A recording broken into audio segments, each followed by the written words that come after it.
Good evening everybody. बहुत खुशी है आप लोगों से आज बात करते हुए।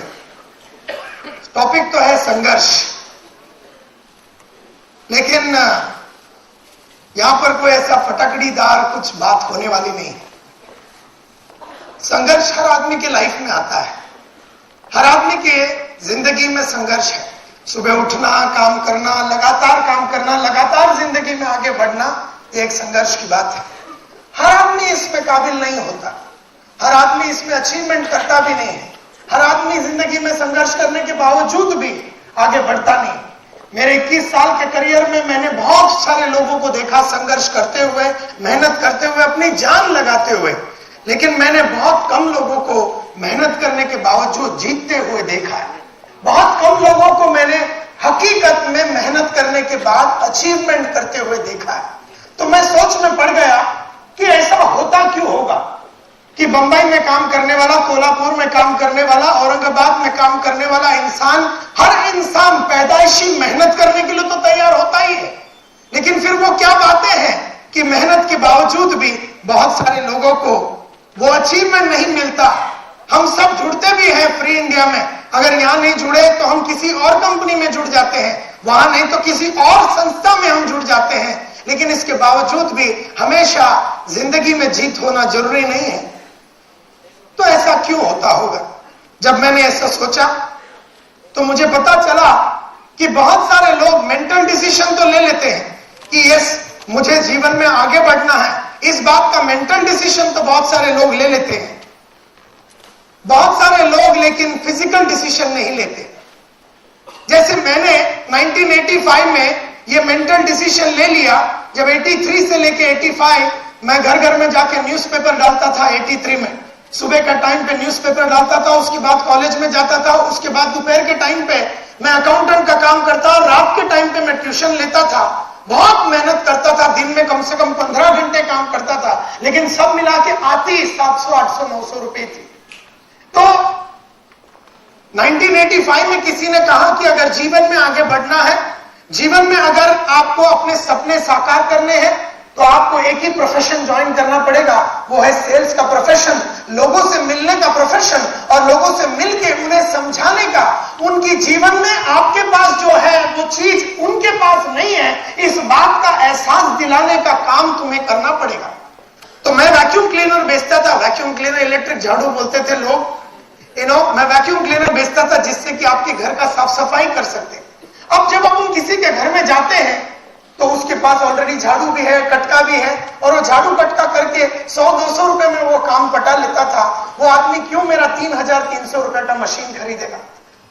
वो क्यों मेरा मशीन खरीद के वो मेरा मशीन को वापरेगा और जिंदगी को और बेहतरीन, क्लीन और अच्छा बनाने का, घर और भी बढ़िया और सुंदर बनाने का कारण क्या है?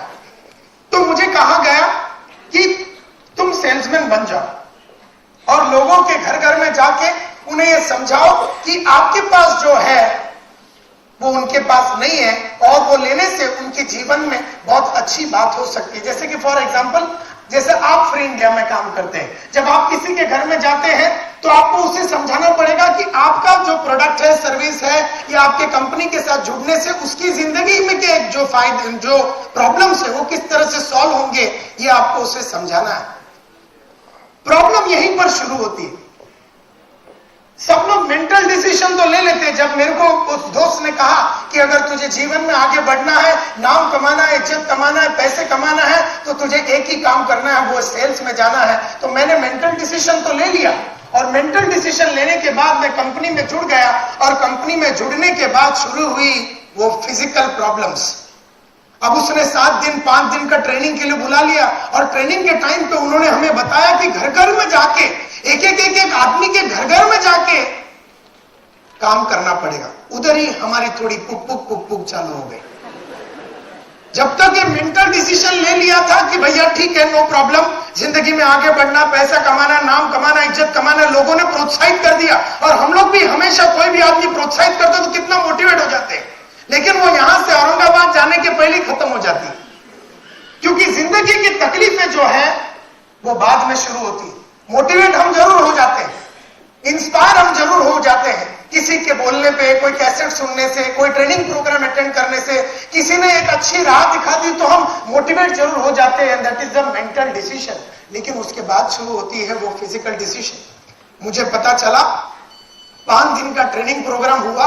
5 दिन के ट्रेनिंग प्रोग्राम के बाद उन्होंने पकड़ा दिया मेरे हाथ में 18 किलो का एक वैक्यूम क्लीनर, 58 सेंटीमीटर का एक सूटकेस के अंदर, 58 सेंटीमीटर के ब्लू कलर के सूटकेस के अंदर 18 किलो का एक वैक्यूम क्लीनर डाल दिया और बोला ये उठा और बंबई की गली गली में चल, और उधर फटने को चालू हो गया कि ये मेरी बस की बात नहीं है, ये मेरी बस की बात नहीं है। वहां पर अपना, क्योंकि जब वो पेटी उठाया और फिर वो 85 बस वर्ली में से जाके 85 बस पकड़ के ग्रैंड रोड स्टेशन पे उतरा, ग्रैंड रोड स्टेशन पे उतरा और वहां से जब नीचे उतरा और ये पेटी लेके 4-4, 5-5 माले का बिल्डिंग चढ़ना है और चढ़ने के बाद एक एक घर में जाना है और एक एक घर में जाके एक एक आदमी के दरवाजे पे नॉक करना है।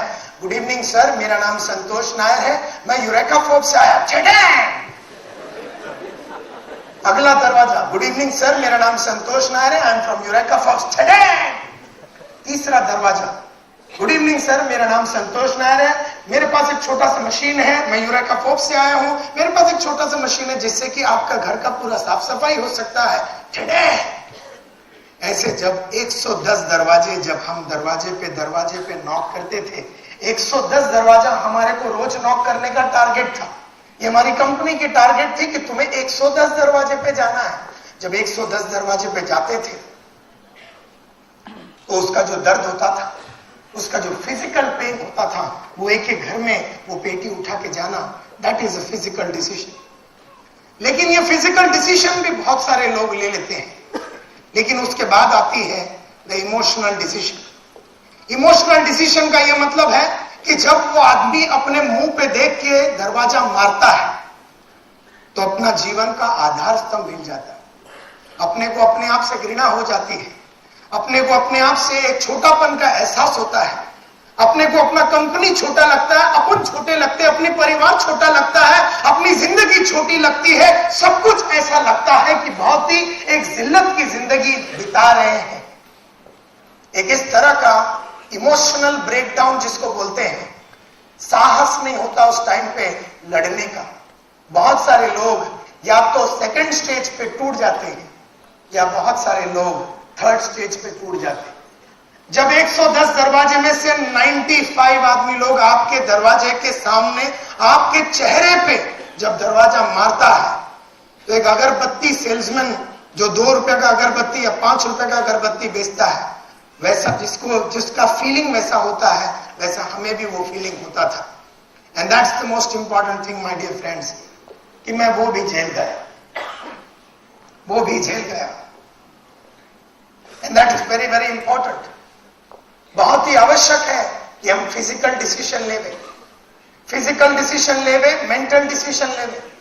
मुझे ऐसा लगता है कि फ्री इंडिया कॉन्सेप्ट में बहुत सारे लोग आ तो गए हैं, मुझे ऐसा लगता है कि बहुत प्रोत्साहित तो आप हो चुके हैं, आपने मेंटल डिसीजन तो ले लिया, लेकिन कहीं पर वो जो फिजिकल काम आपको करनी है वहां पर चूक जाते हैं। फिजिकल काम में सिर्फ दरवाजे पे नहीं जाना है, फिजिकल काम में एक और काम करना है कि उसके घर के अंदर जाना है, उसके घर के अंदर जाना। फिजिकल काम में आपने उसको फोन पे अपॉइंटमेंट तो फिक्स कर लिया, लेकिन फिजिकल काम में अब उसके घर के अंदर जाना है। घर के अंदर जाके उसे इस बात का एहसास दिलाना है कि वो हमारे साथ क्यों जुड़े। और यहां पर बहुत सारे लोग फिर चूक जाते हैं, क्योंकि अंदर जाएंगे दरवाजे पे बहुत सारे लोग, जब वो 110 दरवाजे में से कितने लोगों ने मार दिया दरवाजा? 95 लोग। अब दूसरी फिजिकल प्रॉब्लम यह है कि जो 10 लोगों ने जो दरवाजा मुंह पे नहीं मारा और आपको एंट्री दिया, वो अंदर मारेगा। कोई बाहर मारता है, कोई अंदर लेके मारता है।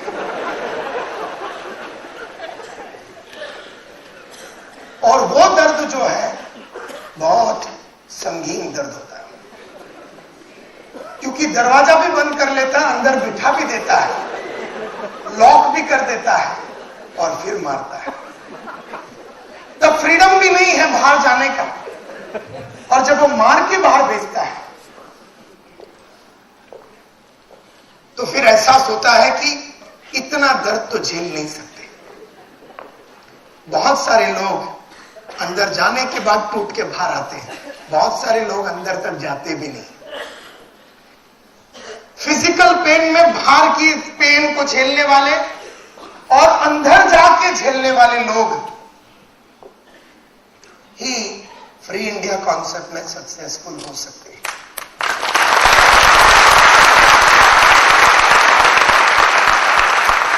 और अंदर जाने के बावजूद भी जब वो जिल्लत के माफत अपने को भेज देता है, अपने को ऑब्जेक्शन देता है, रिजेक्शन देता है, उसके बावजूद भी इस धंधे पे विश्वास करके इमोशनली स्ट्रांग होके जिंदगी भर आगे बढ़ते रहने की जो अंदरूनी शक्ति लगती है, उसके लिए आपको चौथा एक ही आदमी है, वो है आपका स्पिरिचुअल डिसीजन यानी भगवान। ये दोनों के बीच में सिर्फ भगवान ही है, यहां पर इंसानों का काम ही नहीं। तो जब मैं जाता हूं घर घर में, पहले तो मैंने ले लिया मेंटल डिसीजन कि मुझे सक्सेसफुल बनना है। जैसे अभी राजेश शेट्टी यहां खड़े रह के आपसे पूछा कि आप में से कितने लोग सक्सेसफुल बनना चाहते हैं, सब लोग सक्सेसफुल बनना चाहते हैं, तो आपने बड़े जोरदार आवाज में ये कहा कि यस बनना चाहते हैं। अब ये हो गया आपका मेंटल प्रिपेयर्डनेस। मेंटल प्रिपेयर्डनेस के साथ अभी लगेगी आपको फिजिकल प्रिपेयर्डनेस, फिजिकल डिसीजन। और फिजिकली जब आप किसी के घर में जाते हैं और वहां पर जो फेस आप करते हैं, या तो फोन पे वो मारता है या घर में वो आपको मारता है, तो वहां पर टूटने का नहीं।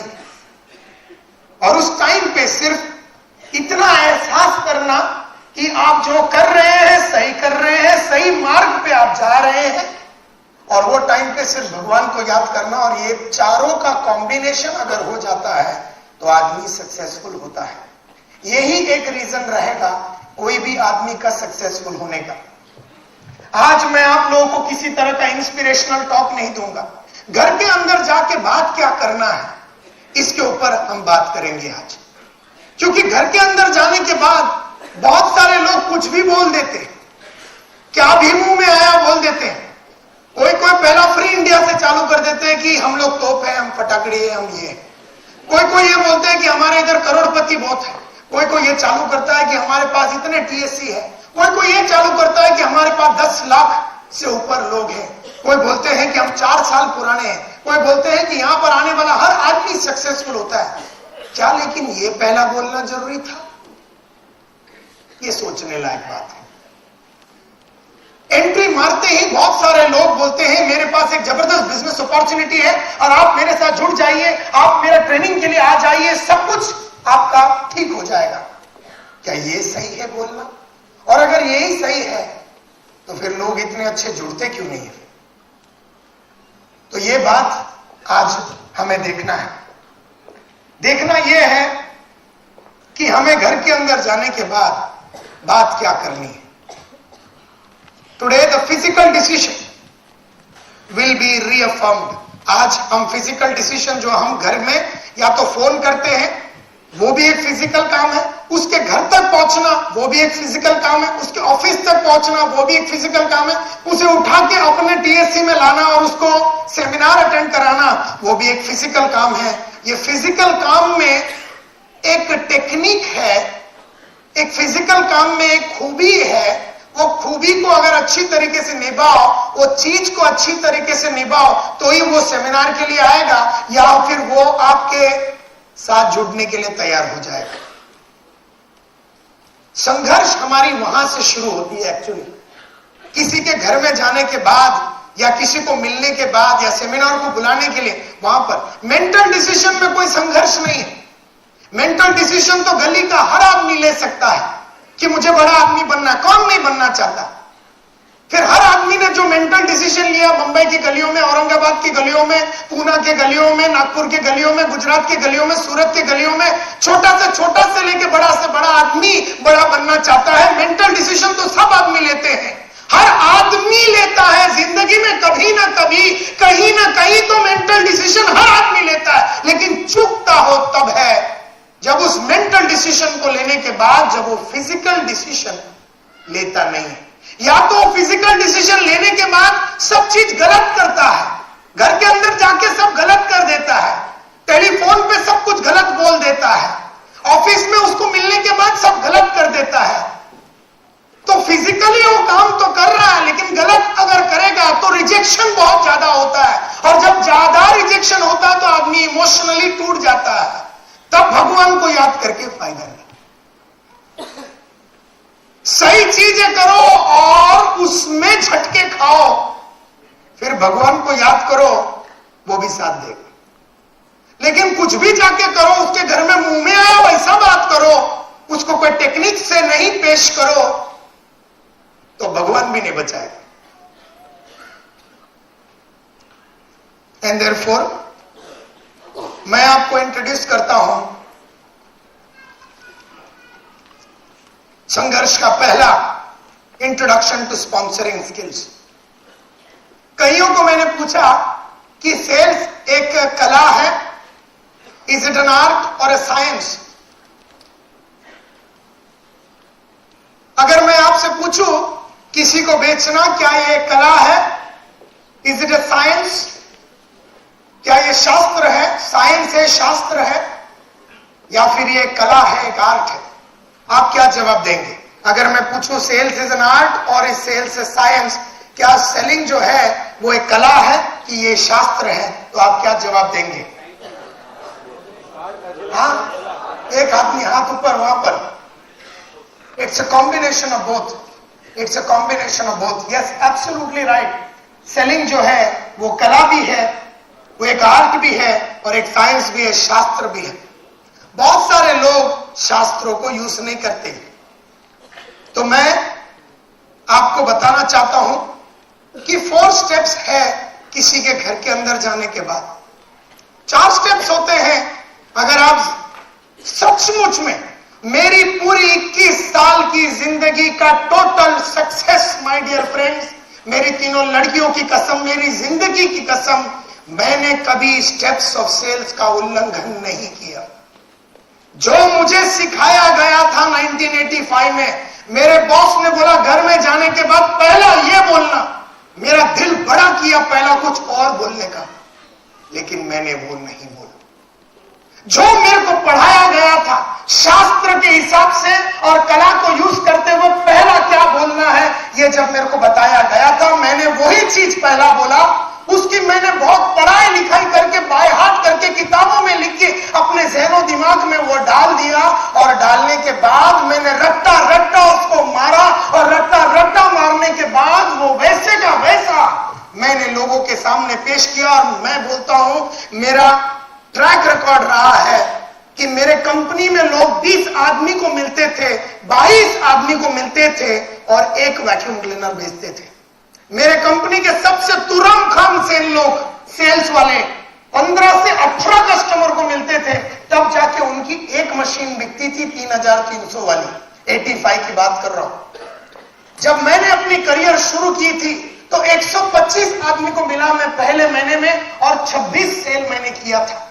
लेकिन फिर मैंने जब अपनी कला को और भी इंप्रूव किया तो सेकंड महीने में मैं 99 प्रेजेंटेशन किया, 99 फेस टू फेस प्रेजेंटेशन महीने में किया, और मेरे को 33 सेल्स मिला।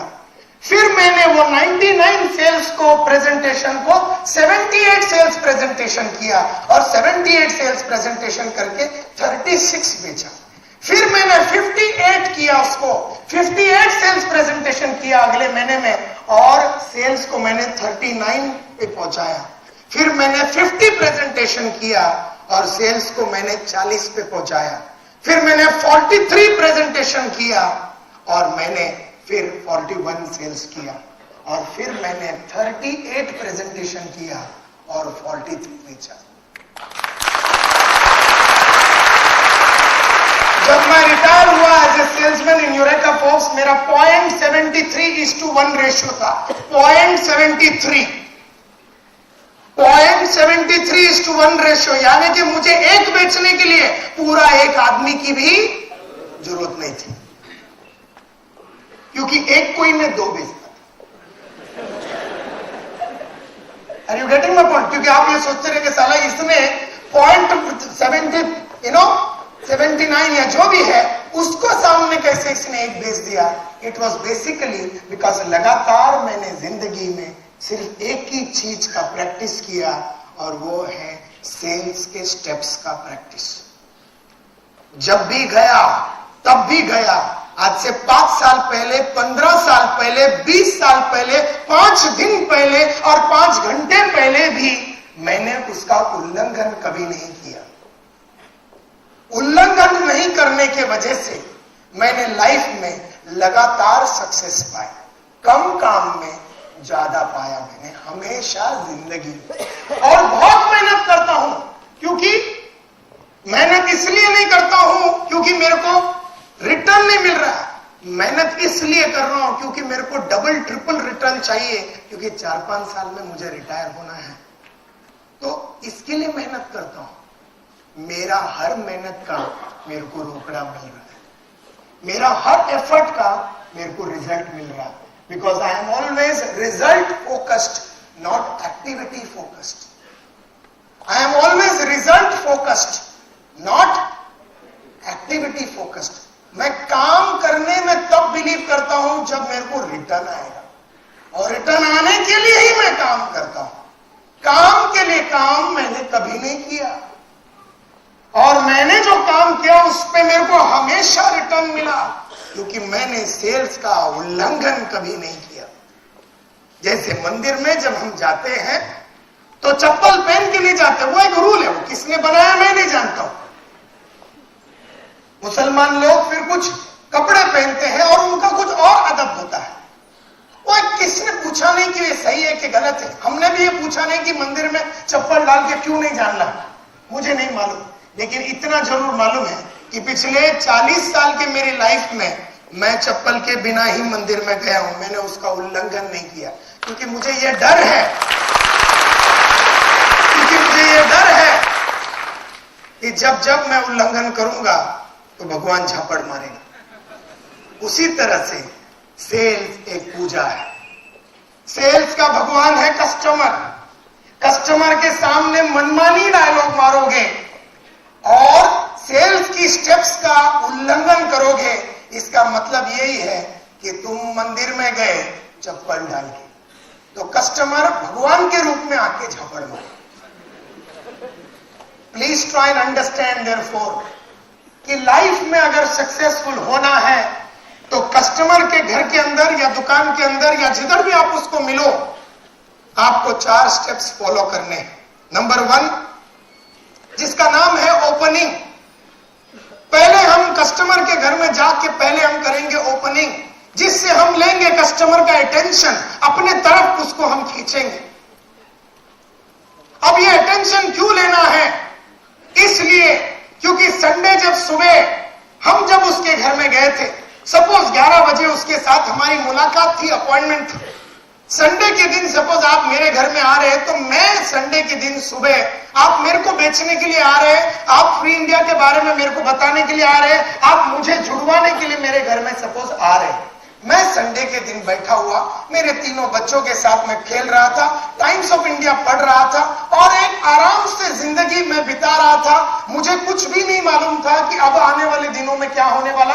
मैं अपनी नौकरी से खुश था या अपने बिजनेस से खुश था, तो मैं अपनी और मैं दोपहर को 3 से 6 पिक्चर जाने वाला था, शाम को मेरे दोस्तों को मिलने वाला था। तो मैं एक मस्त मग्न मूड में बैठा हुआ आदमी था 11 बजे। ऐसा मस्त मगन मूड में बैठा हुआ मैं एक बाप था, मस्त मगन मूड में बैठा हुआ मैं एक हस्बैंड था, मस्त मगन मूड में बैठा हुआ मैं एक फादर था, हस्बैंड था, सन था। लेकिन तुम्हें ना फादर की जरूरत है, ना सन की जरूरत है, ना हस्बैंड की जरूरत है, तुम्हें एक खरीदार की जरूरत है। तुम्हें एक खरीदार की जरूरत है, तुम्हें एक बाप की जरूरत नहीं। संतोष नायर बाप बन के बच्चों के साथ खेल रहा था, वो संतोष नायर नहीं चाहिए तुम्हें। संतोष नायर आराम से बैठ के पेपर पढ़ के सोच रहा था कि अभी 1 घंटे में एक बियर भी पीना है, तो एक मूड में बैठा हुआ संतोष नायर, तुम्हें उसकी कोई जरूरत नहीं, तुम्हें एक खरीदार चाहिए। तैयार करना है। तैयार करने के लिए तुम्हें पहला उसकी अटेंशन को लेनी पड़ेगी, उसको तुम्हारे तरफ, उसे उस टाइम पे अपनी बीवी को भूल के, बियर को भूल के, टाइम्स ऑफ इंडिया को भूल के, शाम को अपने दोस्तों के साथ घूमने जाने वाला और दोपहर को पिक्चर देखने वाला, ये बात को भुलवा के तुम्हारे तरफ मंत्रमोहित करने का है, उसको, उसे तुम्हारे तरफ खींचने का है, 3000 रुपए निकालने का है। खर्चा करने का कोई मूड में बैठा हुआ नहीं था, ना ही एक नया करियर शुरुआत करने के मूड में नहीं था, ना ही वो फिजिकल पेन जो आपके साथ जुड़ने के बाद आने वाली जो फिजिकल पेन है उससे भी कोई वाकिफ नहीं था। डू यू एग्री विथ मी?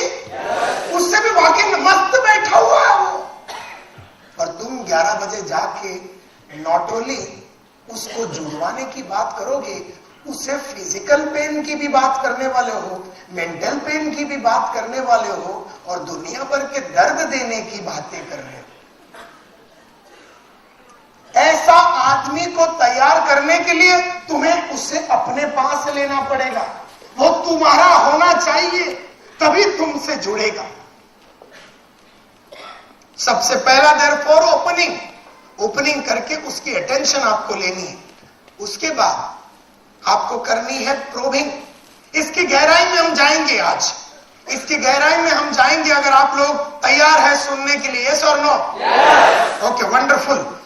और ये समझाने के लिए मैं आपको एकदम मोटिवेशनल टॉक नहीं दे सकता हूं, क्योंकि मैं एकदम रफ्तार में आपके साथ बात करके फटाफट इसको अगर दबाते रहूं तो फिर आप घूम जाएंगे। एंड देयरफॉर शांति के साथ मैं क्या बोल रहा हूं उसकी जूस को अपने अंदर लो, समझने की कोशिश करो। आपने उसको अपने हाथ में तो ले लिया, उसे भुला तो दिया टाइम्स ऑफ इंडिया, भुला तो दिया वो बियर और दोपहर का पिक्चर और शाम को दोस्तों के साथ जाना, और उसे भुला तो दिया कि वो एक फादर है और वो आपके तरफ सुनने के लिए, समझने के लिए, जानने के लिए, परखने के लिए तैयार हो गया। अब ऐसे टाइम पे फालतू बात नहीं करने का, मुद्दे की बात करने का, उसे ऐसे ऐसे क्वेश्चंस पूछने का जिससे सोचने के लिए, अपनी जिंदगी की प्रेजेंट सिचुएशन के बारे में सोचने के लिए वो मजबूर होना चाहिए। 11 बजे बैठा हुआ आदमी जिंदगी के बारे में नहीं सोच रहा था, जिंदगी तो उसकी कट रही थी। वो या तो रिक्शा चला रहा था, या वो अकाउंटेंट का किधर काम कर रहा था, या बैंक में वो कोई क्लर्क है, किधर ना किधर वो काम कर रहा था। अपना ही नवा काल, संध्या काल जो भी लेके वो बैठा हुआ एक आदमी था। महाराष्ट्र टाइम्स पढ़ के सुबह सुबह एक अलग सा मूड में बैठा हुआ आदमी, उसको तुम ले तो लिया अपने साइड में, उसे सुनने के लिए तो तैयार तो कर दिया, लेकिन फिर अभी उसे उसकी जिंदगी की जो रियल प्रॉब्लम्स है, उसकी जिंदगी की जो नीड्स है, उस चीज का एहसास दिलाने, खुद उसने एहसास नहीं किया, तुम्हें उस नीड्स और उसकी जिंदगी की प्रेजेंट सिचुएशंस का एहसास दिलाना है। उसके लिए हमें करना पड़ता है प्रोबिंग। प्रोबिंग करेगा तो इसके पहले आपको मिली थी उसकी अटेंशन, इससे पहले आपने ओपनिंग किया, उसने दिया आपको अटेंशन। अब आप करेंगे प्रोबिंग, वो हो जाएगा इंटरेस्टेड। ऐसा अटेंटिव और इंटरेस्टेड कस्टमर को आप सुनाएंगे फ्री इंडिया की कहानी, इसके पहले नहीं। यहां पर आप करेंगे सपोर्टिंग। सपोर्टिंग में आप अपने कंपनी के बारे में बोलेंगे, सर्विस के बारे में बोलेंगे, आपके कंपनी के अचीवमेंट्स के बारे में बोलेंगे, आपके कंपनी के प्रोडक्ट्स के बारे में आप उसको बताएंगे। लेकिन अगर आपने ये यहां नहीं वापरा और सबसे पहला एंट्री मारते ही आपने अपने कंपनी के बारे में वापरा, तो आपने पहले 2 स्टेप्स का उल्लंघन कर दिया। और आप उधर नंगा नाचो, कुछ होने वाला नहीं, क्योंकि आपने अगर उसका अटेंशन नहीं लिया, उससे इंटरेस्टेड नहीं बनाया, तो वो कन्विंस कभी नहीं होएगा। बहुत सारे लोग पहले कन्विंस करने देखते हैं, बाद में इंटरेस्ट और अटेंशन लेने के बारे में सोचते हैं। तो पहला अटेंशन, बाद में इंटरेस्ट, बाद में कन्विंस करेंगे कि फ्री इंडिया क्या है। और ऐसा आदमी जिसका पहला हमने अटेंशन लिया, उसमें हमने इंटरेस्ट पैदा किया, ऐसा आदमी जिसका कन्विंस कर दिया हमारे बारे में उसको बता के, ऐसा तैयार अटेंटिव इंटरेस्टेड और कन्विंस कस्टमर को हम करेंगे क्लोज।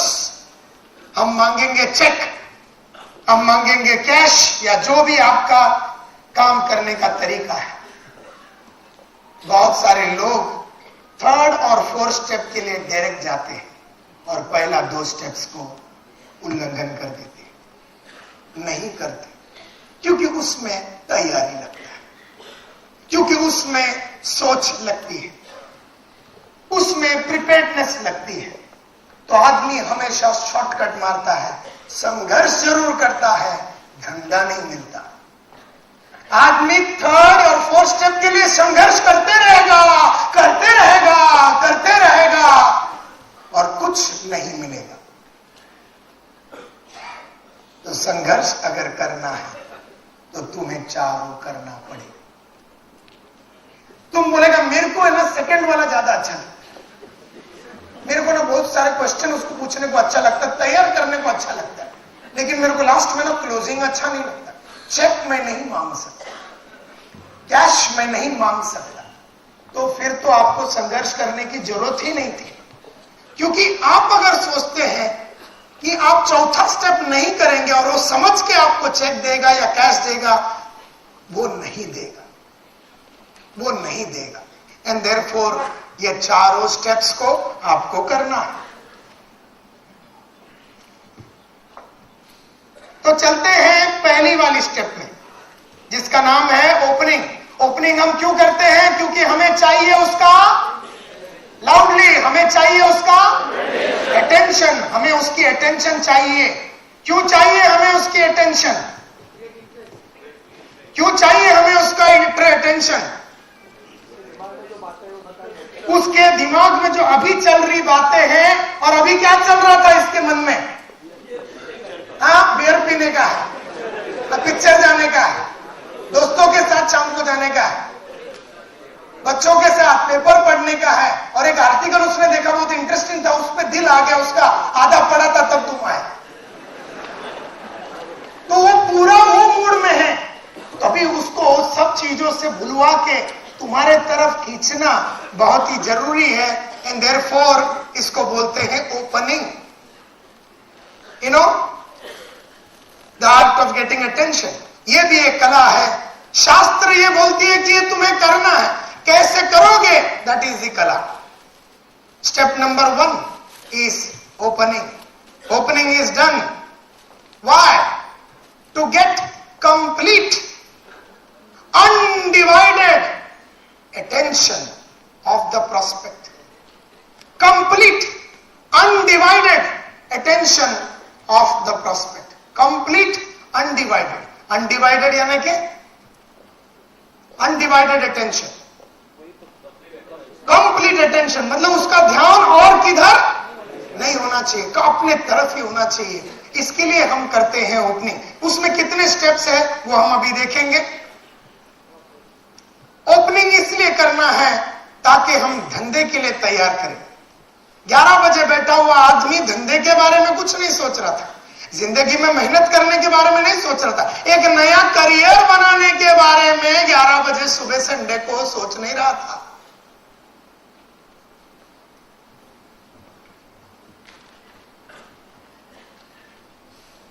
आठ स्टेप्स होते हैं उसमें। ओपनिंग करने के लिए 8 स्टेप्स होते हैं। सबसे पहला, इंट्रोड्यूस योर सेल्फ। जैसे आप एंट्री मारे, गुड मॉर्निंग सर, मेरा नाम संतोष नायर है, मैं फ्री इंडिया कॉन्सेप्ट से आया हूं। पहला। उसके बाद share preliminary pleasantries. Preliminary pleasantries यानी कि कुछ तो एक मुद्दा लेके उसके साथ अपन बात कर सकते।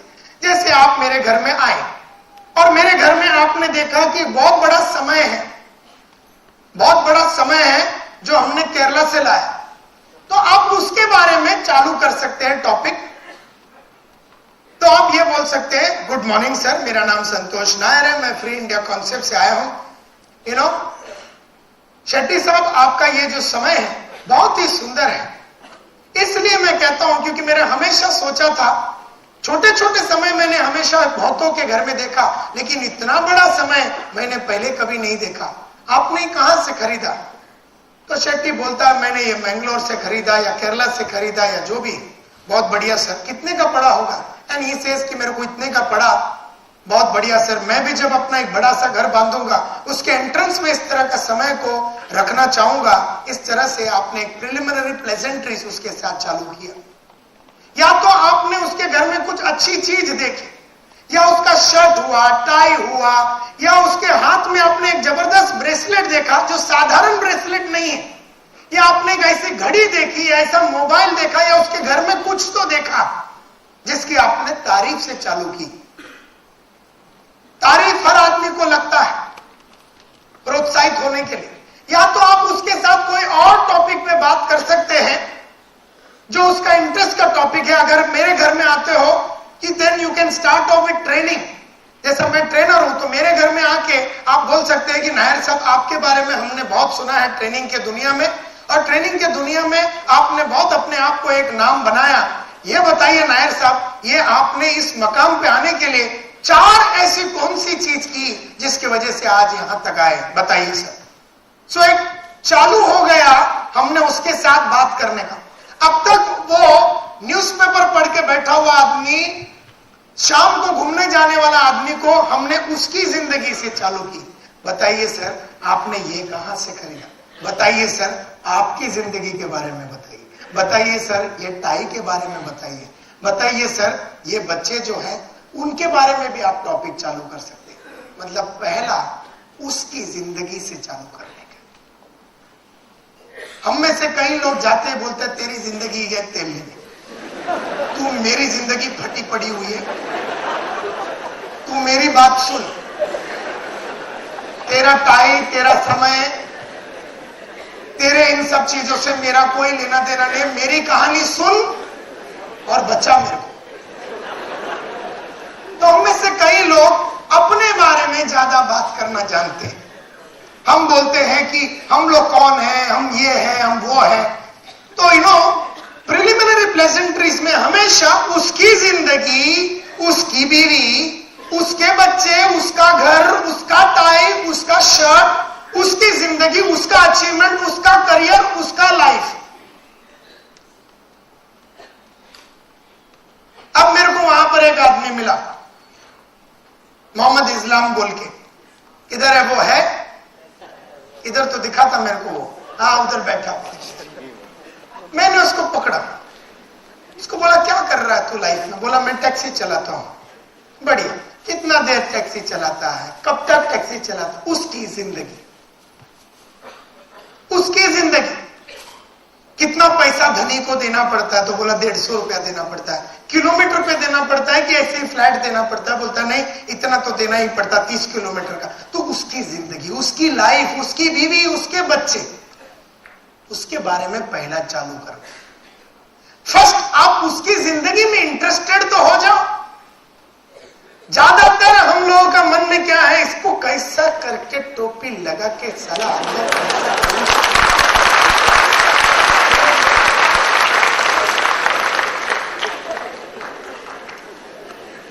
जैसे आपके आंखों में और बात में वो देख लेता है, उसके मन में भी क्लियर हो जाता है कि इसको साला कैसे टोपी लगा के बाहर भेजे। तो दोनों एक दूसरे को टोपी लगा रहे, ये सोच रहा उसको लगा, वो इसको लगा रहा, लेकिन दोनों एक दूसरे के साथ नहीं है। बैठे जरूर है लेकिन एक दूसरे के साथ नहीं है। एंड देयरफॉर पहला हम उसकी जिंदगी से चालू करेंगे। इसके लिए हम बोलते हैं शेयर प्रिलिमिनरी प्लेजेंट्रीज। उसे वो सब भुलवाना भी है और अपने साइड भी लेना है और उसकी जिंदगी के बारे में बात करने के लिए तैयार करने का है। उसके बाद बोले सर, आपका ये कहानी सुन के मुझे भी ऐसा लगता है कि आपकी मार्फत में बनूं। अगर वो आपसे ऊंचे लेवल का आदमी है, और अगर नहीं आपसे नीचे के लेवल का आदमी है, इक्वल लेवल का है, तो आप ये बोल सकता है कि आपकी कहानी सुन के ऐसा लग रहा है कि आप संघर्ष बहुत कर रहे हैं लेकिन लाइफ में बहुत कुछ कर नहीं पाए, ऐसा मेरे को लग रहा है। Are you getting my point? तैयार कर रहे हैं, उसको तैयार कर रहे हैं। यहां पर हम प्रपोज करेंगे एजेंडा। एजेंडा यानी कि मैं आज यहां पर काय के लिए आया। प्रपोज एन एजेंडा बोलते हैं उसको, या तो बोलते हैं स्टेट द एजेंडा। एजेंडा यानी कि मैं आज क्या मकसद से आपके पास आया, तो मकसद बताने का, that is the third step. तो आज मैं आया हूं सर, आज मैं आया हूं मिस्टर शेट्टी, या आज मैं आया हूं मिस्टर कदम, या आज मैं आया हूं मिस्टर नईम, आज मैं आया हूं मिस्टर नायर, आपकी जिंदगी के बारे में बात करने के लिए, आपके बच्चों के बारे में बात करने के लिए, आपके बच्चों के बारे में बात करने के लिए, आपके भविष्य के बारे में बात करने के लिए, और आप अपना जीवन को कैसा सुखमय और समृद्ध बनावे, इस मुद्दे पे बात करने को आए। एजेंडा। आपकी जिंदगी, आपके बच्चे, आपका घर, आपका परिवार, आपका फ्यूचर, उसे कैसा समृद्ध बनाया जाए और भी प्रोग्रेसिव बनाया जाए, इस मुद्दे पे बात करने के लिए मैं आया। एजेंडा, टॉपिक, क्यों मैं आया, और इसे वही खूबसूरती के साथ बोलना है। स्टार्टिंग के दिनों में आपको थोड़ा तकलीफ लगेगा, आने वाले दिनों में, क्योंकि आपका नेचर नहीं, ऐसा स्ट्रक्चर तरीके से जाना आपके नेचर में नहीं है। लेकिन ऐसा करने से ही आपको बिजनेस मिलेगा। सो आपने उसको बताया कि मैं क्या बात करने वाला हूं।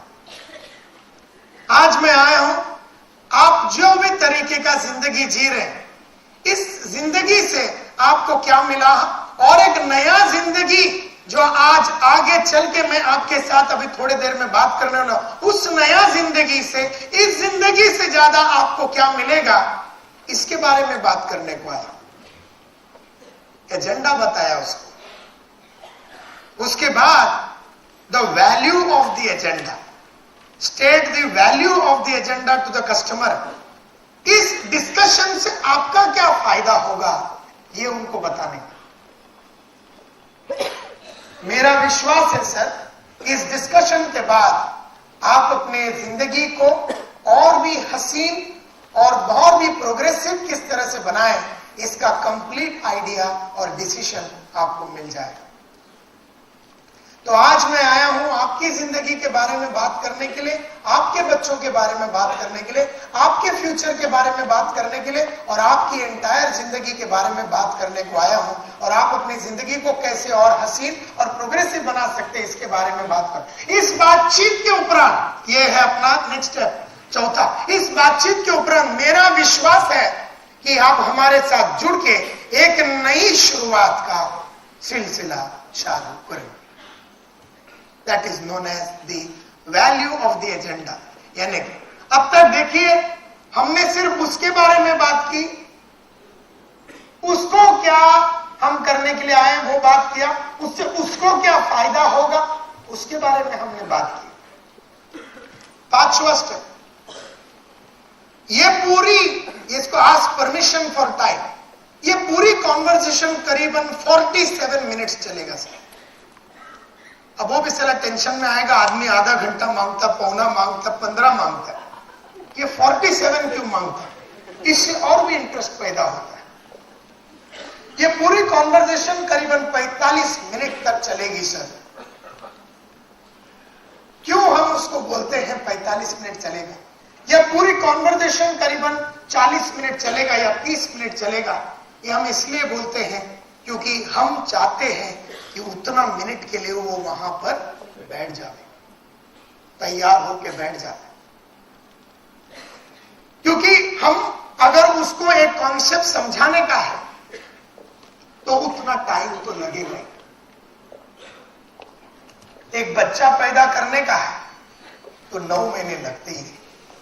अगर तुम्हारा बीवी को बोलेगा, देखो मैंने काय कार्यक्रम जब मला करायचं होतं मी केला, आता तू असं कर, 3 महीने में बाहर निकाले आइटम। तो तुम्हारा औरत बोलेगा, ब्रदर ऐसा होने वाला नहीं है, क्योंकि एक बच्चा पैदा करने में 9 मंथ्स लगता है। बोला मला काय बोलायचं नाही, तू फक्त काय। वो बोलेंगे ऐसा होना है, अच्छा ठीक है मैं तुला डिस्काउंट देते 6 महीना का। तो तुम्हारी वाइफ बोलेगा ऐसा होत नहीं, अच्छा ठीक है 7 मंथ्स में निकालो। तो वो तुमको बोलेगी देखो अगर 9 महीने के पहले अगर इसको बाहर किसी भी तरह से निकालने का चक्कर हमने जबरदस्ती किया तो लंगड़ा लूला पैदा होगा, उसका या तो हाथ कम होएगा या उसका हाथ डेवलप नहीं होगा या उसका हार्ट डेवलप नहीं होगा, नहीं तो कोई ना कोई स्पेयर पार्ट उसका डेवलप नहीं होगा, या तो फिर वो पाउली कम रहा वो सटकेला रहेगा।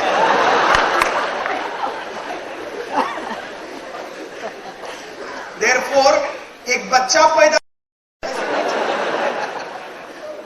तबला तुम्हें बजाना उसका एक रूल होता है, कपड़ा पहनने का है उसमें भी रूल होता है, पहले चड्डी डालने का, बाद में बनियान डालने, बाद में शर्ट डालने, बाद में पैंट डालने।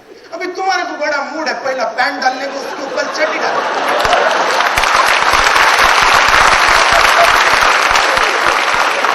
अगर तुम ऐसा करेगा तो तुम फैंटम बन जाएगा।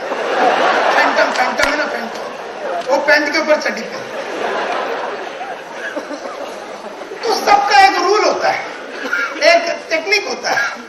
बिल्डिंग बांधने का है तो पहला फाउंडेशन बांधने का, उसके ऊपर फर्स्ट फ्लोर सेकंड। तुम्हारे को बड़ा मूड है, बोलते मैं पहला 11वां माला बांधा, बाद में फाउंडेशन बांधा, ऐसा नहीं रूल होता है।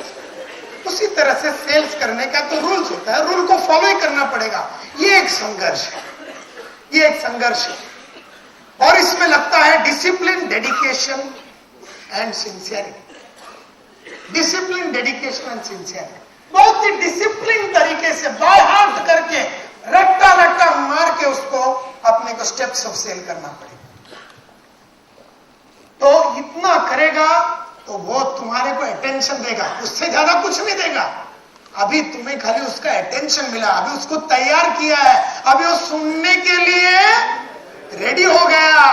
बोलता अच्छा तू सांग मला आता काय विचारायचं विचार तो तैयार हुआ है। और तुमको क्या लगता है ये सब करने को आधा घंटा लगे? No, 30 second, 40 second maximum. Sir आपका घर, आपका समय बहुत सुंदर है, मैं इसलिए बता रहा था। अगर आप अभी मैच करो, टाइमिंग देखो, अगर आप तो जैसे एंट्री मारा अपन ने बोला सर मेरा शेट्टी साहब, मेरा नाम संतोष नायर है, मैं फ्री इंडिया कॉन्सेप्ट से आया हूं। आपका घड़ी बहुत सुंदर है सर।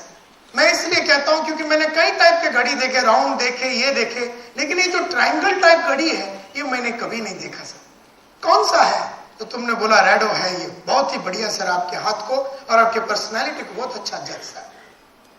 शेट्टी साहब मैं आज आया हूं आपकी जिंदगी के बारे में बात करने के लिए, आपके लाइफ के बारे में बात करने के लिए, आपके फ्यूचर के बारे में बात करने के लिए, और आप अपना फ्यूचर को और भी हसीन, रंगीन और पावरफुल कैसे बना सके, इस मुद्दे पे बात करने के लिए आया हूं। और मेरा विश्वास है कि इस बातचीत के उपरांत आप अपने लाइफ को एक नया अंदाज से जीने के बारे में आज ही डिसीजन लेंगे। ये पूरी कॉन्वर्सेशन करीबन 40 मिनट चलेगी और सिंस आपकी जिंदगी की सबसे बड़ी सपोर्टर आपकी वाइफ होगी, मैं चाहूंगा कि आप भी उसको भी बुला लेंगे तो बहुत अच्छा बात होगा। और ये सब बातें समझने के लिए मुझे आपसे चंद सवाल करने पड़ेंगे। Will it be okay if I ask you few questions? कितना टाइम लगेगा? Not more than 30-40 seconds. लेकिन सही स्टेप्स करोगे तो 40-50 सेकेंड से ज्यादा लगेगा नहीं। नाउ ये करते टाइम हमें वो बहुत सारे प्रॉब्लम क्रिएट कर सकता है। जैसे हम उसके घर में जब जाएंगे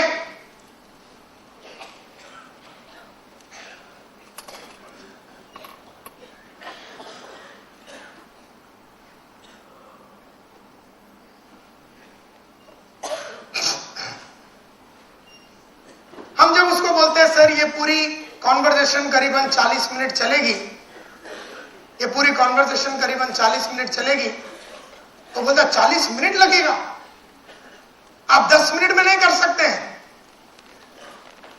तो बहुत दिल करता है बहुत सारे सेल्समैन का, क्योंकि ऑब्जेक्शन दे रहा 10 मिनट में नहीं कर सकते।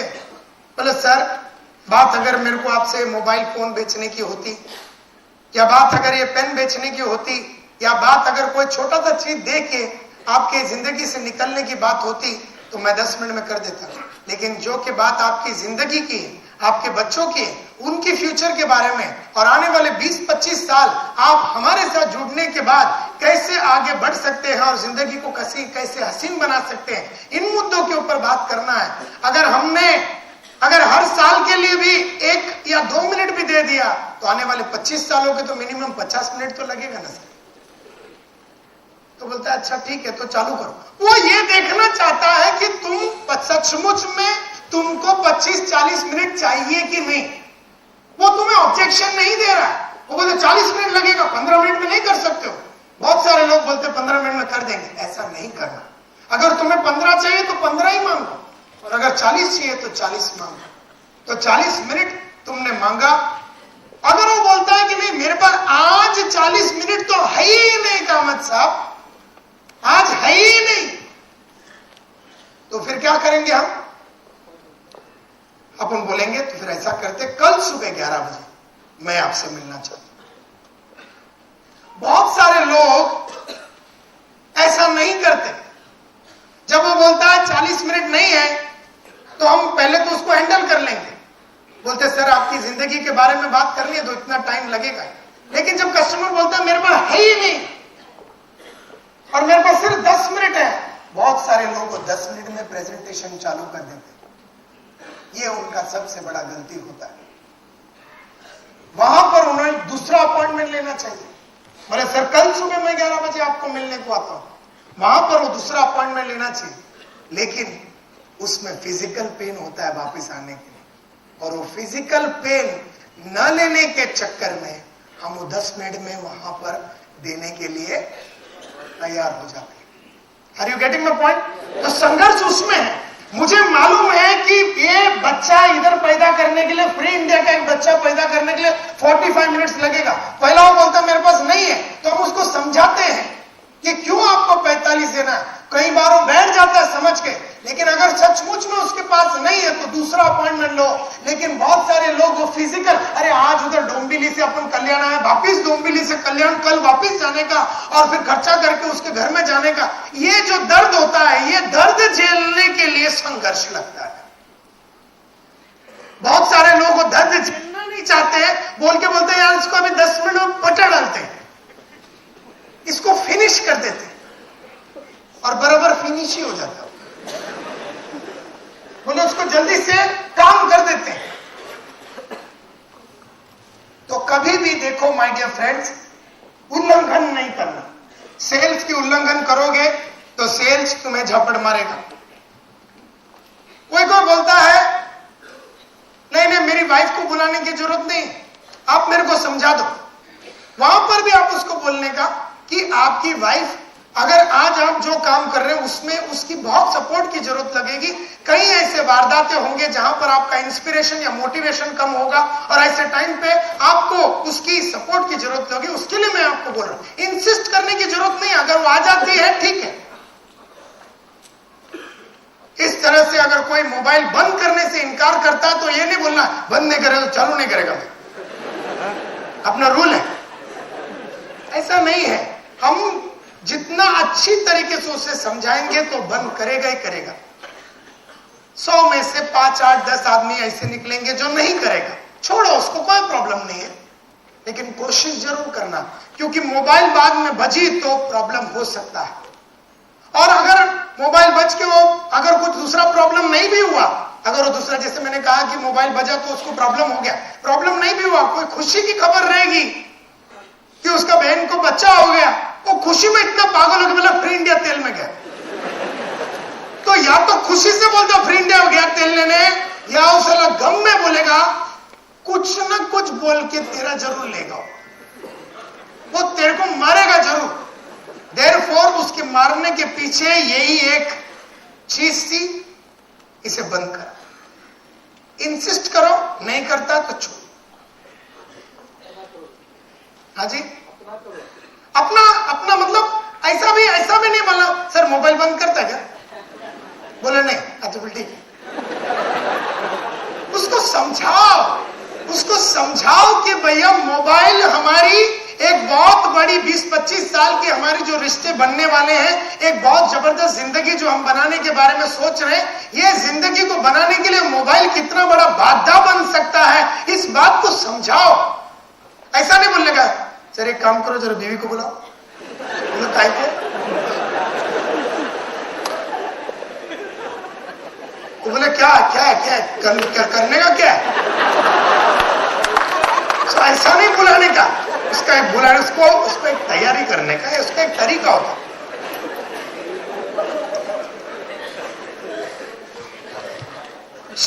आपको मिल गया अभी कस्टमर का अटेंशन। अब आपको करना है प्रोबिंग, यानी कि इंटरेस्ट पैदा करना है। अब ये कॉन्सेप्ट के ऊपर, ये जो अपने पास जो उसको देने का है उसके ऊपर इंटरेस्ट पैदा करने का है, और इंटरेस्ट पैदा करना है, उसके बाद ही हम अपने कंपनी के बारे में बात करेंगे सपोर्टिंग में, और उसके बाद हम उसको क्लोजिंग करेंगे एक्शन के लिए। तो हम चलते हैं उस दुनिया में जिसका नाम है प्रोबिंग। अब उसको 8 क्वेश्चन पूछ के हमने उसको लास्ट 8वां क्वेश्चन ये पूछा कि नायर साहब, शेट्टी साहब, अब मैं आपसे चंद सवाल करना चाहूंगा जिससे कि आपकी लाइफ के बारे में मुझे एक आइडिया आ जाए। तो इसके लिए जब बोलता हाँ पूछिए कोई प्रॉब्लम नहीं है, तो लेकिन उसकी जिंदगी के प्रॉब्लम्स पूछने के पहले रिश्ते बनाना बहुत जरूरी है। और रिश्ते बनाने का मैंने हमेशा ये देखा है और पूरी दुनिया में प्रसिद्ध है, रिश्ते बनाने के 4 क्वेश्चंस। सबसे पहले उसको पूछो, सर आप रोज सुबह बेड से उठते क्यों? Why do you get out of bed every day? और फिर उसके चेहरे पे देख के बैठ जाने का और एकदम सीरियसली पूछने, नायर साहब ये बताइए कि आप रोज बेड से सुबह उठते क्यों?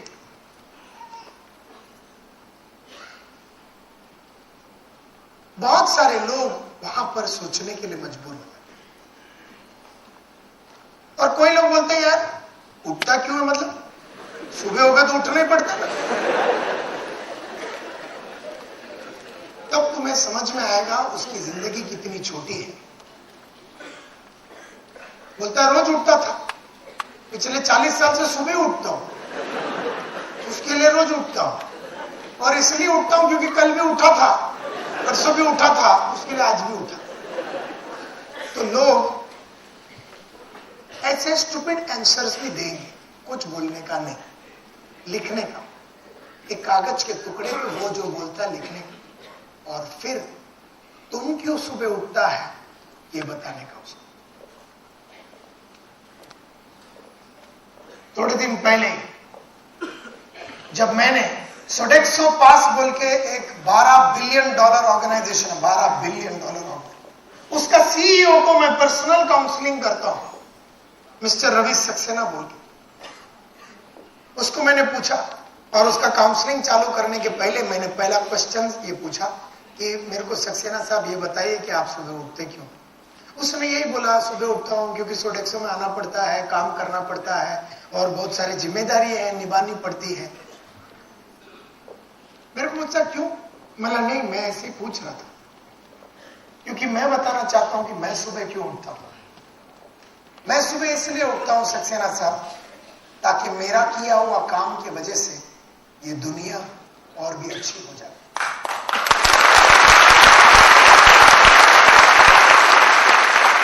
मैं सुबह इसलिए उठता हूं ताकि मैं एक इंडियन को रोज प्रोत्साहित कर सकूं जिंदगी में लड़ने के लिए और आगे बढ़ने के लिए। मैं सुबह इसलिए उठता हूं क्योंकि बहुत सारे लोग संघर्ष कर रहे हैं और उन्हें रास्ता नहीं मिल रहा है। मैं उन लोगों को रास्ता दिखाने के लिए रोज सुबह उठता हूं। अब मेरे को ये बताइए, आप सुबह क्यों उठते हैं?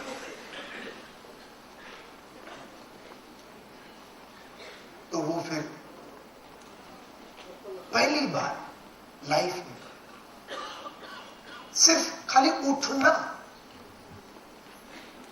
ये एक बहुत बड़ी बात नहीं है, इसे समझ में आता, लेकिन वो सोचने के लिए तब मजबूर होएगा जब आपके पास उठने का एक पावरफुल रीजन होगा। तो अगर आज आपके पास सुबह उठने का कोई पावरफुल रीजन अगर नहीं है तो आज रात जाके तुम पहला ये डिसाइड करो कि तुम सुबह उठता क्यों है।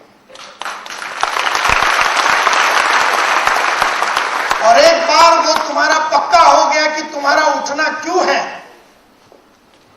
तो फिर गली गली में जब आदमी को तुम ये क्वेश्चन प्रोबिंग में पहला क्वेश्चन पूछते हो और जब तुम्हें वो सारा फालतू चार डायलॉग मारता है, तब तुम्हारा उठने का पीछे उसको कारण बताओ। और वो कारण इतना मजबूत होना चाहिए कि उसका सुबह उठने का कारण बहुत हल्का और फीका उसको लगना चाहिए। वहां पर वो तुमसे रिश्ता बनाने के लिए पहला बार सोचेगा। Are you with me?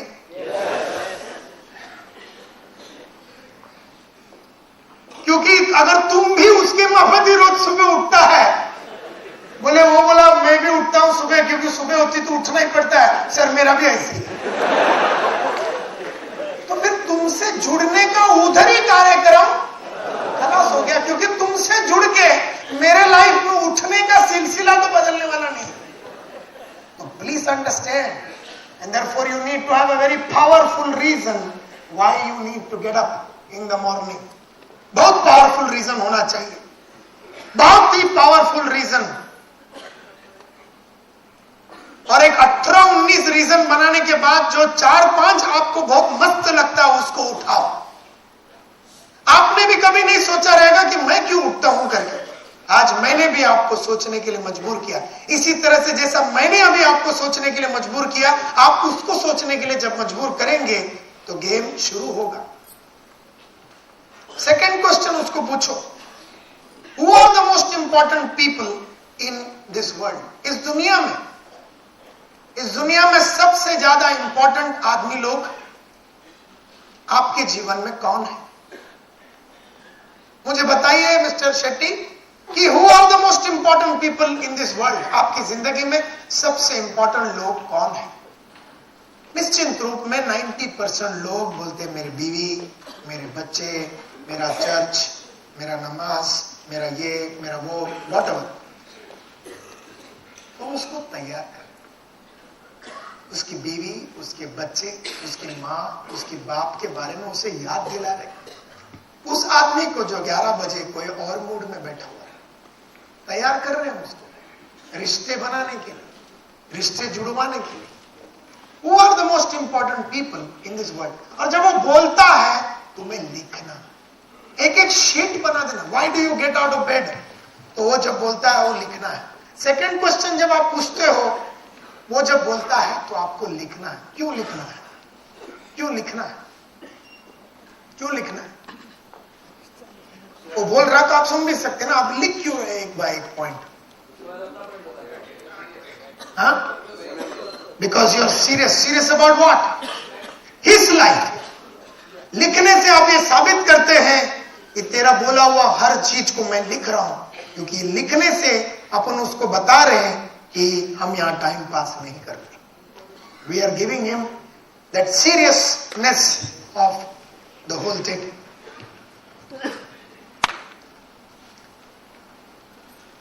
तीसरा क्वेश्चन उसको ये पूछने का, अपना हिंदी मराठी में ही पूछने का उसको, what do you really love about your life. मैंने जब इनको पूछा what do you really love about your life, आप अपने जीवन के बारे में क्या पसंद करते हैं?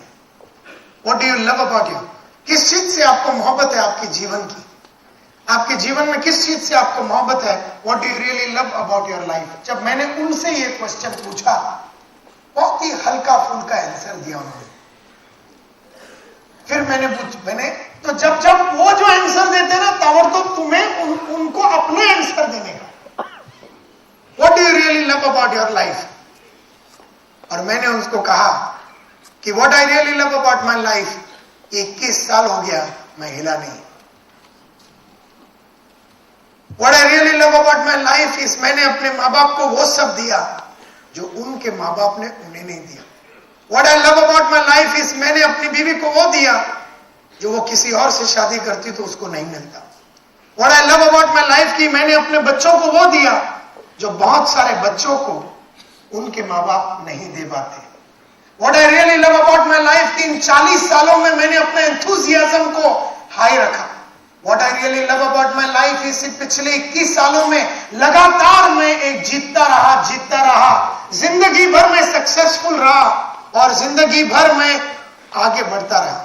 What I really love about my life is मैं कभी रुका नहीं, मैं कभी थका नहीं। What I really love about my life is my physical enthusiasm. What I really love about my life is मैंने अपने काबिलियत को लगातार बढ़ाया। What I really love about my life is मैंने अपने हुनर और कौशल्य को लगातार बढ़ाया। What I really love about my life is मैंने अपनी बोलने की क्षमता को बढ़ाया। What I really love about my life is एक के बाद एक संघर्ष करके मेरी जिंदगी के हर सपने को मैंने पूरा किया। What I really love about my life is एक कार के बाद दूसरा कार के बाद तीसरा कार मैंने लिया। What I really love about my life is मैं 1 bedroom हॉल किचन से 2 bedroom हॉल किचन गया और वहां से मैं 3 bedroom हॉल किचन की तरफ गया। What I really love about my life is मैं लगातार कंटिन्यूसली पैसा बनाता गया। पहला 5,000 कमाता, फिर 50,000 कमाया, फिर मैंने 5 लाख रुपया कमाया। What I really love about my life कि मैं मेहनत करने से आज भी नहीं डरता हूं। This is what I love about my life। और मैंने अपने जीवन में मेरे माँ बाप के हर सपने को साकार किया। This is what I love about my life। आप बताइए sir, what do you love about your life?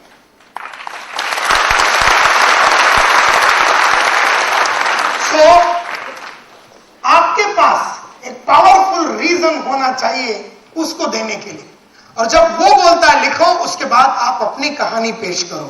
और लास्ट रिलेशनशिप का 4 क्वेश्चन का last question, what would you like to achieve before you leave this world? इस दुनिया से जाने के पहले आप क्या करना चाहते हैं सर?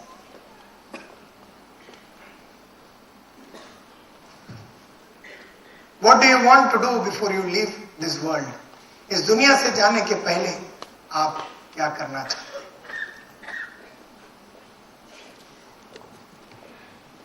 My dear friends, आपको इन 4 क्वेश्चन से क्या लगा?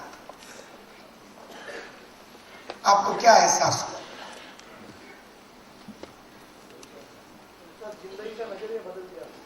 उसका जिंदगी का नजरिया बदल दिया आपने।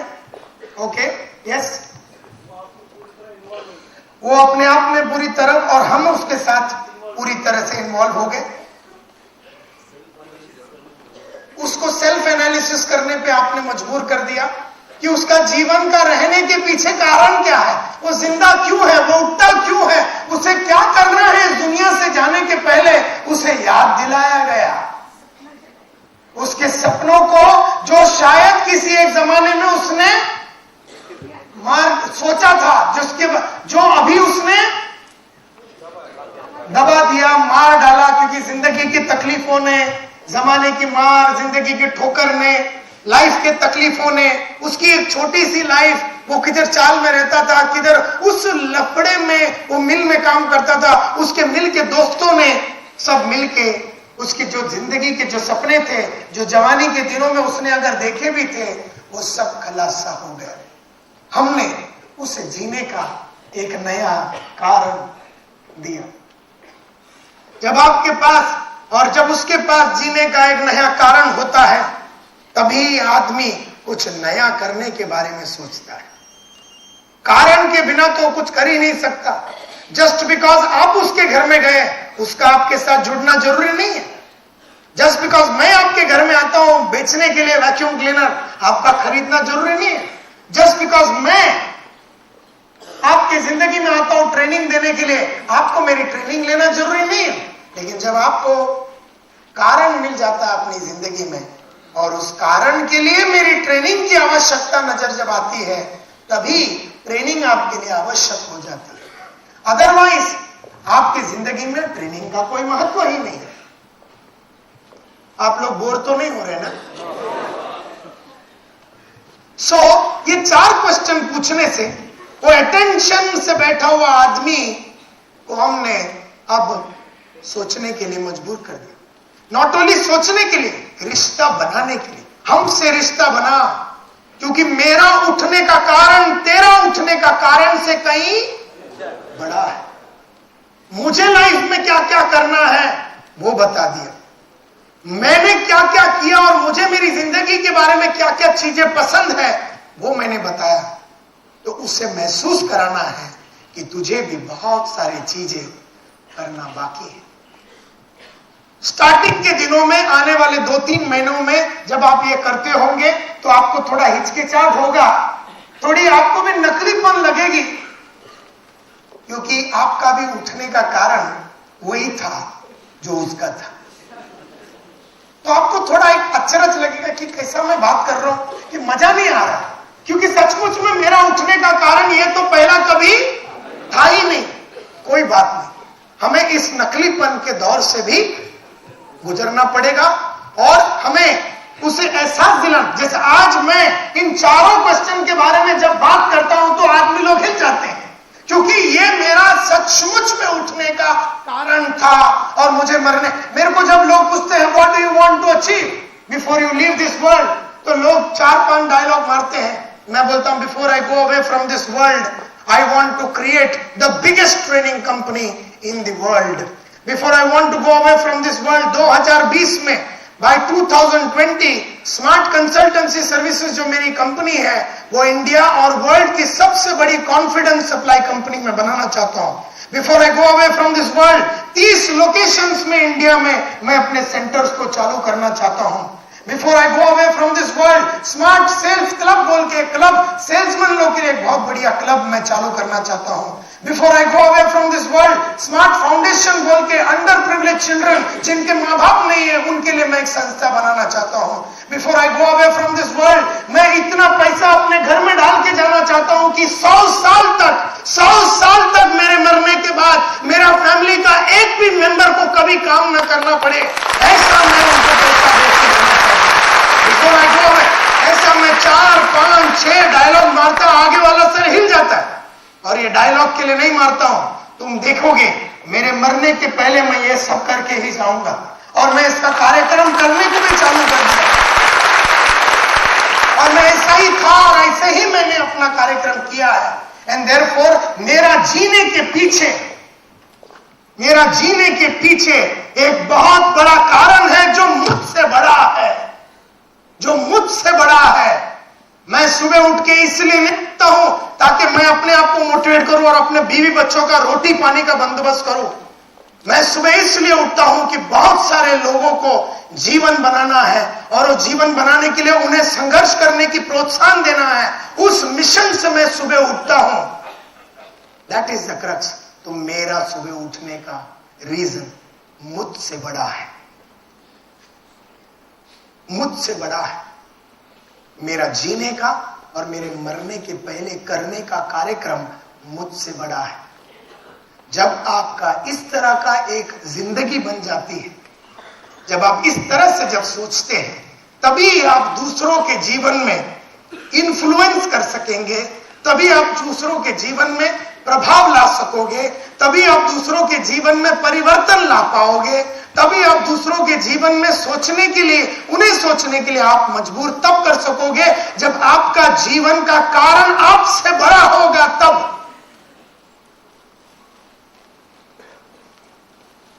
तो हमने रिश्ता बनाने का 4 क्वेश्चन उसको पूछ लिया। अब वो एकदम फिट हो गया। अब उन्हें 4 डिफरेंट क्वेश्चन पूछने हैं। 4 क्वेश्चन। पहले सिचुएशन क्वेश्चन, स्पिन क्वेश्चन बोलते हैं उसको। पहला उसका सिचुएशन के बारे में जानने का। अभी रिश्ता बना लिया, या रिश्ता बनाने के बारे में बीज तो हमने बो दिया, अब वो भी उठ के भागने के मूड में नहीं है। अब 45 मिनट बैठ के हमसे बात करने का एक मूड में बैठा है। ऐसे में हम उसको 4 टाइप के क्वेश्चन पूछेंगे। पहले हम उसकी जिंदगी की सिचुएशन के बारे में, उसकी जो परिस्थिति है उसके बारे में बात करेंगे। उसकी प्रेजेंट परिस्थिति को समझने की कोशिश करें। किस परिस्थिति में अपनी जिंदगी को बिता रहा है, क्या है उसकी बीवी और बच्चों की परिस्थिति, घर का परिस्थिति, उनका एजुकेशन का परिस्थिति, उनका जीवन का क्या परिस्थिति है, सिचुएशन क्या है, समझने की कोशिश करेंगे। उस जिंदगी की परिस्थिति में हम उसको पूछेंगे problem questions. We will ask him questions which are known as problem questions. Problem questions यानी कि इस परिस्थिति में वो क्या क्या प्रॉब्लम फेस कर रहा है. अगर मेरा बच्चा है 15 बरस का और उसको आगे पढ़ाने का, ये मेरी परिस्थिति है, तो मेरी प्रॉब्लम यह है कि मेरे पास पैसे नहीं है उसको पढ़ाने के लिए. ये मेरी परिस्थिति से आया हुआ एक समस्या है. अब मैं घर में रहता हूं, 1 बेडरूम हॉल किचन, और मेरे घर में 3 बच्चे हैं, मदर है, फादर है, ये है, ये मेरी परिस्थिति है. तो मुझे कुछ भी करने को नहीं मिल रहा है, पढ़ने को नहीं मिल रहा, क्योंकि घर में जगह ही नहीं है. ये मेरी परिस्थिति है. मेरी परिस्थिति की वजह से मुझे बहुत सारे प्रॉब्लम्स है.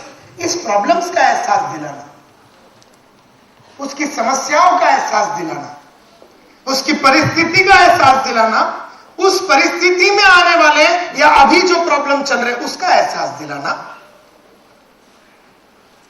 और फिर उस परिस्थिति का प्रॉब्लम्स को न सॉल्व करने वाले से आने वाले परिणाम, अगर मैंने ये प्रॉब्लम को सॉल्व नहीं किया तो इसमें आने वाली इंप्लीकेशन, अगर मैंने को मेरे बच्चे का पढ़ाई के लिए 10 लाख रुपया, 5 लाख या 3 लाख या 2 लाख चाहिए, और अगर ये प्रॉब्लम मैंने सॉल्व नहीं किया तो इस प्रॉब्लम से आने वाली इंप्लीकेशन यानी कि परिणाम क्या होगा, इसे याद दिलाना है.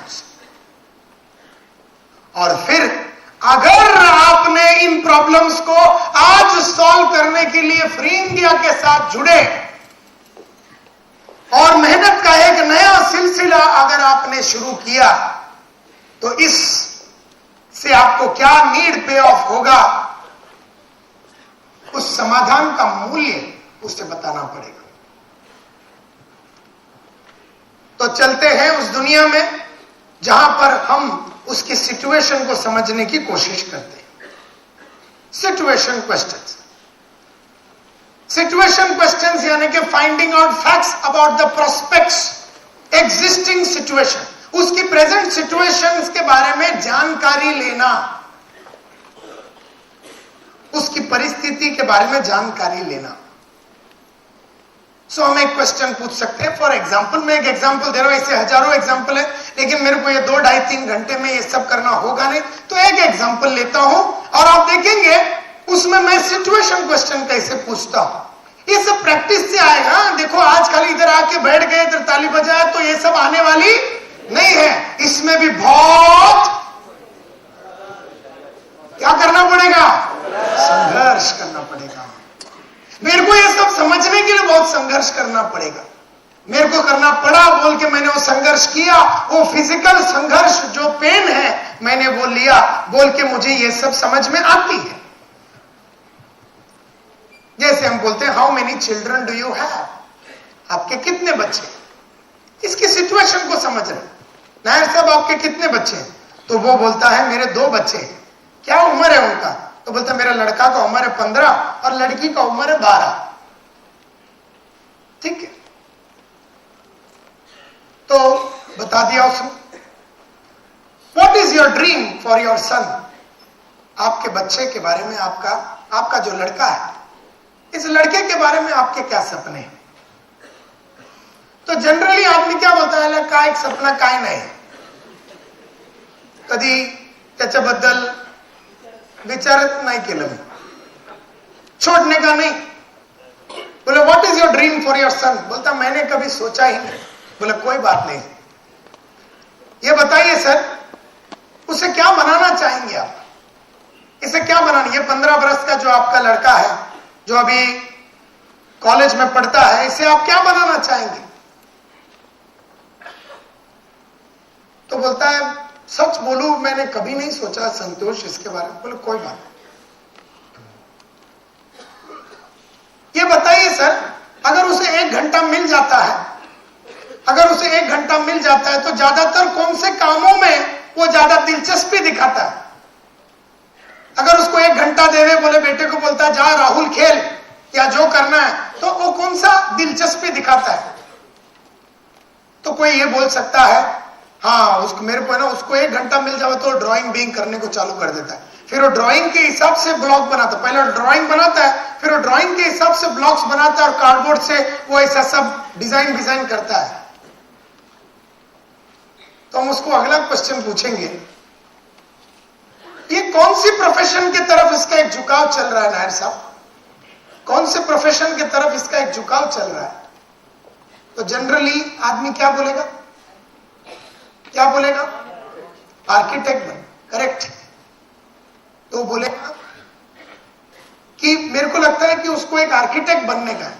ये रीजनेबली पढ़ा लिखा आदमी की बात कर रहा हूं मैं, एकदम ग्रास रूट लेवल का रिक्शा वाले को पूछेगा तो वो ये नहीं बोलेगा, उसको अलग सा परिस्थिति होता है, उसकी परिस्थिति के हिसाब से आपको क्वेश्चन पूछने का। तो मैं जो इधर दिखा रहा हूं एक एग्जांपल है आपको अपनी बनानी। मैं बोल रहा हूं रीजनेबल मिडिल क्लास एक आदमी के घर में जाओ, उसकी बात कर रहा हूं। तो वो बोलता है हाँ मेरे को लगता है कि वो एक आर्किटेक्ट बनने के बारे में सोचते हैं। You are absolutely right Nair साहब, मैं वो बोलने वाला था, आपने बोल दिया। अब कब ये कोर्स चालू होगा सर? ये कोर्स चालू कब होगा? ये आर्किटेक्ट का जो कोर्स है ये चालू कब होगा? तो बोलता आज से अगर उसको करना है तो 4 साल के बाद जब 19 बरस का होगा तब चालू होगा। Correct sir. आपको क्या लगता है ये कोर्स करने के लिए कितने पैसे की जरूरत पड़ेगी? तो बोलता है मुझे तो नहीं मालूम, अंदाज से बताइए।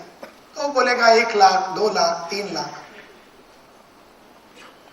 तो आप जब देख रहे हैं ये उसकी सिचुएशन, ये उसकी परिस्थिति है कि एक बेटा है, बेटा जवान हो रहा है, बेटे की पढ़ाई करनी है और उसके चंद सपने हैं, ये उसकी परिस्थिति है, सिचुएशन। ये आपने समझा। अब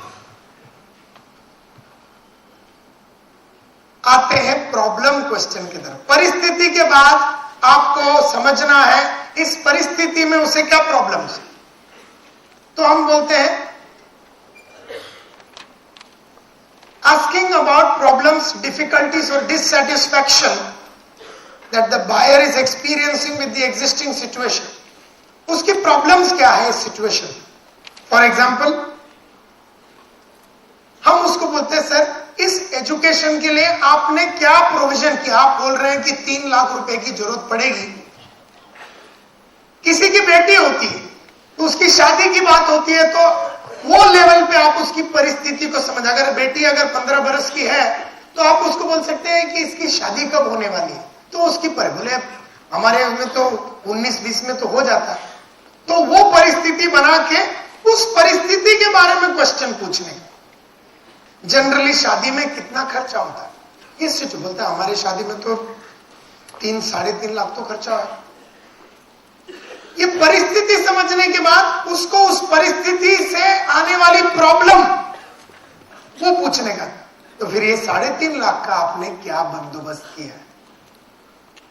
जैसे हमने उसको पूछा तो 11 बजे बेचारा अकाउंटेंट संतोष नायर जो छोटे मोटे कंपनी में 20,000 रुपए, 15,000 रुपए का या 14,000 रुपए का नौकरी करने वाला ये आदमी कि सडनली 3.5 लाख का प्रॉब्लम खड़ा हो, जो सुबह था नहीं 11 बजे। वो ये सोच के बैठा था कि किसी जमाने में शादी आपे आप हो जाएगा। What provision have you made for this? जब हम उसको पूछते हैं तो उसके सामने प्रॉब्लम खड़ा हो जाए। तो पहला हमने सिचुएशन समझा, बाद में उस सिचुएशन से आने वाली प्रॉब्लम। उसको हम पूछे does your present income allow you to make that kind of money? आपका जो प्रेजेंट इनकम है, आपका जो प्रेजेंट इनकम है जो आप रिक्शा चला के बना रहे हैं या अकाउंट्स का काम करके बना रहे हैं, क्या वो पैसे से आप उतना पैसा बचा पाएंगे? फिर प्रॉब्लम खड़ा हो गया। पहले तो 3.5 का फिगर फिरा दिया और बाद में हमने बोला क्या बंदोबस्त किया? बोले कोई बंदोबस्त नहीं किया। तो प्रॉब्लम खड़ा हो गया। सिचुएशन है, सिचुएशन से प्रॉब्लम खड़ा हो गया। अब इस प्रॉब्लम से does your present income allow you to make that kind of money? तो बोलता है नहीं। तो फिर हम पूछते हैं आप इस फंड्स का बंदोबस्त कैसा करेंगे? और पूछ के हम चुपचाप बैठे उसको देख के। बंदोबस्त कैसे करेंगे सर फिर? तो सिचुएशन खड़ा हो गया, सिचुएशन के सामने क्या खड़ा हो गया? प्रॉब्लम खड़ा हो गया। ऐसे हर आदमी की अलग अलग सिचुएशन होती है और हर प्रॉब्लम, हर सिचुएशन में कोई ना कोई प्रॉब्लम जरूर होती है। बिजनेस का तो बात ही नहीं हुआ बॉस।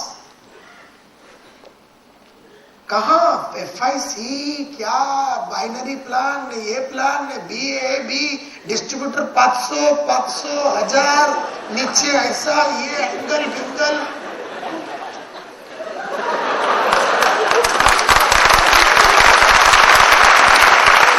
तो लेंगे अपन, वो अपना मन के पीछे है कि इसको अंदर लेने का है, लेकिन ऐसा भी नहीं होना चाहिए कि एंट्री मारते वो सोच रहा है कि खिड़की से उड़ी मारूं कि भाग जाऊं।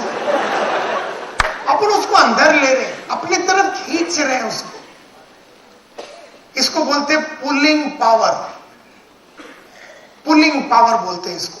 आदमी को अपने तरफ आकर्षित करने का आपका एक तरीका, एक टेक्निक है। नहीं तो हम एंट्री मारते बोले देखो अच्छा कंपनी है, आपका बच्चा है ना, बच्चे का एजुकेशन करना पड़ेगा, बच्चे का एजुकेशन में बहुत खर्चा होगा, अभी बीवी है, बीवी का शादी करना पड़ेगा, उसका भी बहुत खर्चा होगा, आपका डॉक्टर है, डॉक्टर का शादी करना पड़ेगा, आपको टीवी लेना पड़ेगा, आपको ये लेना पड़ेगा, आपको घर लेना पड़ेगा, फ्रिज लेना पड़ेगा, आपके पास बाइक भी नहीं है, बाइक लेना पड़ेगा, आपके पास कार भी नहीं, कार लेना पड़ेगा। वो बोलता है तेरे को इतना प्रॉब्लम है तो तू ले, तू मेरे पीछे क्यों पड़ा है कि मैं लेने का, क्योंकि मेरे को तो लेने का है ही नहीं, तू आया बोल के मैं ये सब लेने को चालू करूं क्या? तो बहुत जन को क्या है, टेलिंग और सेलिंग में फर्क होता है। टेलिंग और सेलिंग में फर्क होता है। ये जो मैं आपको बता रहा हूं ये सेलिंग है। जो हम लोग ज्यादातर करते हैं, एंट्री मारते cut cut cut cut cut cut cut cut जो घूम आए बोलने को चालू है, टेलिंग चालू है। अभी क्या होता है, एकदम स्पीड में अपन बहुत कुछ बोल रहे हैं, तो बहुत कुछ अपन बोलने के टाइम में अपने को क्या लगता है एकदम जबरदस्त कंट्रोल है आपका। तुम्हारा कंट्रोल खाली तुम्हारे ऊपर हो, उसका ऊपर नहीं। तो टेलिंग में क्या होता है, देखो फ्री इंडिया कॉन्सेप्ट 4 साल पुराना, इधर हमारा सनी शेट्टी है ना, ये एकदम करोड़पति है, इधर कोरगांवकर करोड़पति है, उधर जोशी सब करोड़पति, इधर ये है, हम लोग 10 लाख आदमी लोग इधर उधर घूमते रहते हैं, ये है वो है, हमारा TSC है, ये है वो है, हम लोग ISO 9000 है, आदमी लोग इधर आते ही एकदम करोड़पति बन जाते, टका टका टका टका टका टका टका, telling telling telling telling telling टका टका टका टका टका। आदमी बोल बोल के बोलता मजा आएगी नहीं, बोलता है कि भाई मजा सिर्फ एक ही कुत्ते को आया है, इसको तुमको साला, उसको कुछ समझ में नहीं आया, क्योंकि उसकी परिस्थिति तुमने समझा नहीं, उसका सिचुएशन तुमने समझा नहीं, उसका सुबह उठने का कारण तुम्हें मालूम नहीं है, वो मरने के पहले क्या करना चाहिए तुमको साला क्या मालूम क्या उसके बारे में? Are you getting my point? तुमको कुछ नहीं मालूम, तुम अपना फ्री इंडिया ये वो चिंग चिंग चिंग चिंग चिंग चालू था, और तुम तो ऐसा बात कर रहे थे, बात ऐसे कर रहे हो जैसे कई जमाने से तुमको मिलने के लिए वो तड़प रहा था, या तुम्हारे साथ जुड़ने के लिए दूरबीन लगा के कई सालों से गली गली में तुम्हें ढूंढ रहा था, और तुम उसके जीवन में आ गया और बोला ये कर ले, और वो करने को चालू हो गया। ऐसा कोई बात नहीं।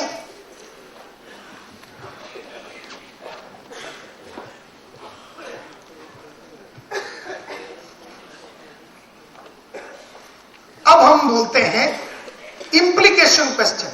अभी हमने उसको बोला ये तेरी परिस्थिति है, बोलता है 3.5 लाख का खर्चा होएगा आर्किटेक्ट बनाने का, ठीक है, तो आपने क्या बंदोबस्त किया है? तो उसको पूछा तो प्रॉब्लम खड़ा हो गया, बोले मैंने कोई बंदोबस्त नहीं किया। तो हम बोलते हैं इसका क्या परिणाम होएगा? इंप्लीकेशन यानी कि what will be the consequences, परिणाम क्या होगा इसको अगर बंदोबस्त नहीं करेंगे। तो हम उसको कैसे पूछते हैं?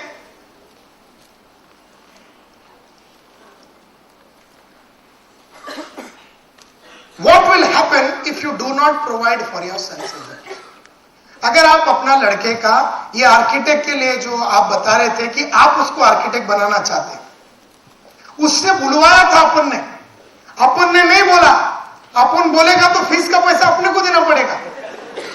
उससे बुलवाया, तुम क्या बनाना चाहते हो? वो बैठ के नहीं सोच रहा था, हमने उसको सोचने के लिए मजबूर किया। फिर उस कोर्स के लिए कितना पैसा लगेगा ये भी उसके मुंह से निकाला, वो अमाउंट भी उसके मुंह से निकाला, वो प्रोफेशन भी उसके मुंह से निकाला, कितना खर्चा होगा वो भी उसके मुंह से निकाला। क्यों? क्योंकि जब वो बोलता है तो वो सोच रहा है। कई बार हम जो बोलते हैं तो हम सोच रहे हैं, हम बोलेंगे तो हम सोच रहे हैं उसके लड़के के बारे में, लेकिन वो नहीं सोच रहा है, तो उसमें प्रॉब्लम हो जाता है।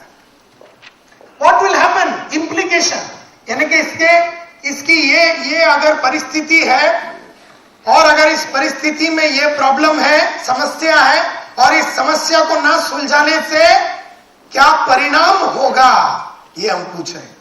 तो बोलेगा और चुपचाप बैठो, चुपचाप बैठ के उसका बात सुनो, keep your mouth shut.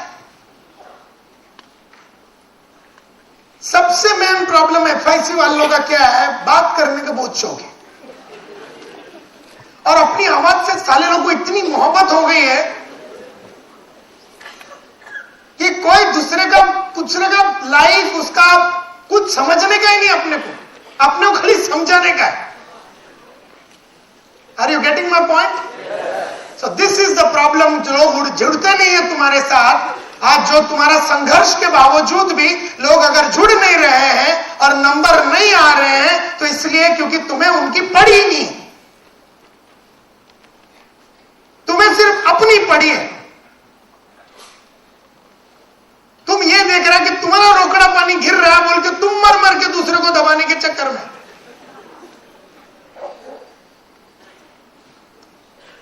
What would happen because of that? वो बोलता अगर आपने अगर ये बंदोबस्त नहीं किया तो क्या होगा? बोलता वैसे बहुत प्रॉब्लम हो सकता है कि बेचारे का पढ़ाई रुक सकता है। What would happen because of that? अगर पढ़ाई नहीं हो सका और उसके जो सपने हैं वो साकार नहीं हो सका तो क्या होगा? तो बोलता है शायद वो गलत मार्ग पे चला जाएगा, शायद वो फ्रस्ट्रेट हो जाएगा, शायद लाइफ में एकदम माड़ा टेढ़ा काम करेगा। How would you feel if you are not in a position to provide for the money? आपको कैसा लगेगा जब 19 बरस के उम्र में जब उसको पैसे देने की बारी जब आती है? बाप होने के नाते आपकी जिम्मेदारी है उसकी पढ़ाई की बंदोबस्त करने के लिए, और जब आपके पास वो पैसा नहीं होगा तो आपको कैसा लगेगा? बताइए शेट्टी साहब। बोलता बड़ा बुरा लगेगा मेरे को। और अपन ने ये भी बात करवा लिया कि अभी की उसकी जो इनकम है उससे ये काम होने वाला नहीं है, ये भी एहसास दिला दिया, प्रॉब्लम भी खड़ा कर दिया उसके लाइफ में, सिचुएशन को भी एहसास दिला दिया। वो प्रॉब्लम को नहीं सॉल्व करेगा तो उससे इंप्लीकेशन या परिणाम भी दिला दिया।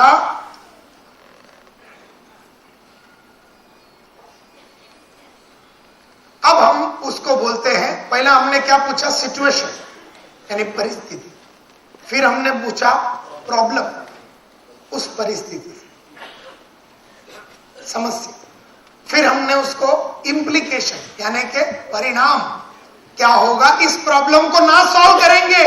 ये जो आपके सामने जो सिचुएशन है उसमें से जो प्रॉब्लम है, प्रॉब्लम को सॉल्व ना करने की वजह से आपके जिंदगी में क्या परिणाम होगा वो उसको याद दिलाया। अब हम उसको नीड पे ऑफ क्वेश्चंस पूछेंगे, यानी कि अगर इसने इस सिचुएशन का बराबर समाधान किया तो इससे मिलने वाले फायदों के बारे में उसे याद दिलाएगा।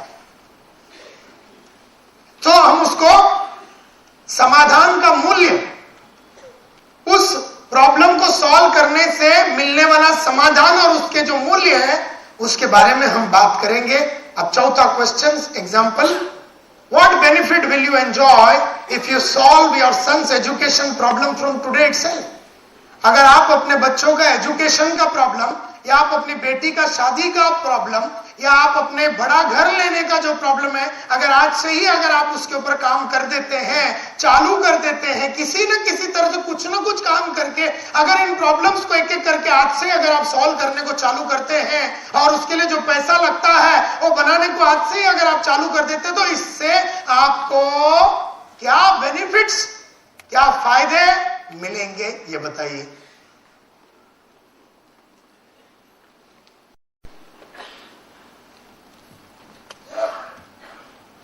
If your dream comes true, अगर आपके सपने साकार हो गए, हाउ विल यू फील, आपको कैसा महसूस होगा?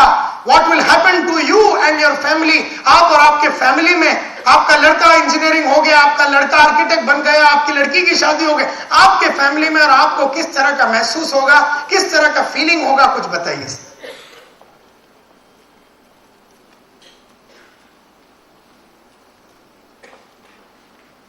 और फिर हम उसको ही पूछते हैं,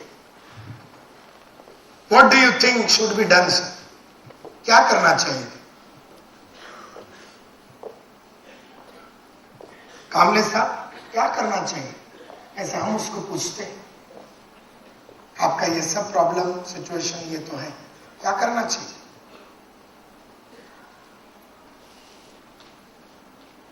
ऐसा उसको देख के बैठ जाने। 90% टाइम अगर आपने बराबर खींच लिया ना, ये 90% ऑफ टाइम वो क्या बोलेगा? तुम बताओ क्या करने का, कभी बताने का, तुम बताओ, वो बोलेगा तभी खोलने का, उसके पहले नहीं खोलने। फिर फ्री इंडिया, शेट्टी, तभी खोलने का, उसके पहले नहीं।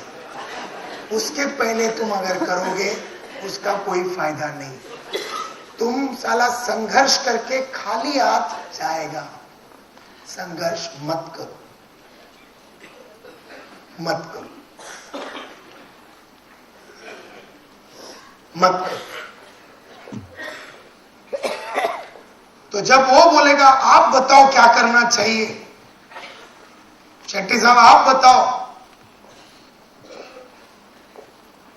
आप बताओ क्या करना चाहिए जडेजा साहब, जब वो आपसे पूछता है तब हम उसको अपने कंपनी के बारे में, अपने प्रोडक्ट्स के बारे में या अपने जो काम है उसके बारे में बताएगा। तो इंटरेस्ट के साथ सुनने की चांस है, कोई गारंटी नहीं, कुछ गारंटी कभी कुछ नहीं है। साइंटिफिक स्टेप्स ऑफ सेलिंग को फॉलो करने से ये कभी साबित नहीं होता कि 100% कस्टमर लेगा, लेकिन अगर 10 बार अगर आप ये करेंगे तो 7 बार आपको सेल मिलेगा, 6 बार आपको सेल मिलेगा। अगर आप ये नहीं करेंगे तो 10 बार में शायद एक या आधा या पाव या एक भी बार आपको सेल नहीं मिलेगा। तो सेल्स की संख्या अगर आपको बढ़ानी है, आपको अपना हिट रेशियो अगर आपको बढ़ानी है, आपको अपना अगर कन्वर्जन रेशियो अगर आपको बढ़ानी है, तो आपको ये करना पड़ेगा। इसके लिए मैं चाहूंगा कि आप लोग घर जाके आज कल परसों में बैठ के इसके ऊपर बराबर विचार कीजिए कि मैं जो कर रहा हूं, क्या कर रहा हूं। खाली उठ के पागलों के मफत इधर गया उधर गया, लिस्ट बनाया, किसी ने बोला लिस्ट बनाया और मैंने वो लिस्ट बनाया, वो बोला जा उधर जा, उधर जाके खड़ा हो गया, कोई बोला उधर टीएससी में लेके आ, उसको टीएससी में लेके गया, उसको बोला बीएसटी में लेके जा, उसको बीएसटी में लेके गया। किधर किधर कुछ कुछ कुछ कुछ कुछ कुछ कुछ कुछ करता है तुम लोग, ये सोच के कि क्या कुछ कुछ कुछ कुछ कुछ कुछ बहुत कुछ करने से कभी कभी कुछ कुछ हो जाएगा, और ज्यादातर कुछ नहीं होता है। और फिर तुम फ्रस्ट्रेट होता है कि ये धंधा अच्छा नहीं है, कंपनी अच्छा नहीं है, प्रोडक्ट अच्छा नहीं है, मेरी बीवी अच्छी नहीं है, मेरे बच्चे अच्छे नहीं है, साला ये प्रॉब्लम है ना वो प्रॉब्लम है, दुनिया भर का प्रॉब्लम फिर आता है। और जिंदगी के सपने जब अधूरे अधूरे होते जाते हैं तो जिंदगी से लगाव भी कम हो जाता है। ऐसे बहुत अधूरे हो गए बहुत सारे लोग इस दुनिया में हैं जिन्हें तुम प्रोत्साहित करने जा रहे हो, लेकिन उन्हें प्रोत्साहित करने के पहले तुम्हें उन्हें प्रोत्साहित कैसे करना है इसका टेक्निक समझना पड़ेगा।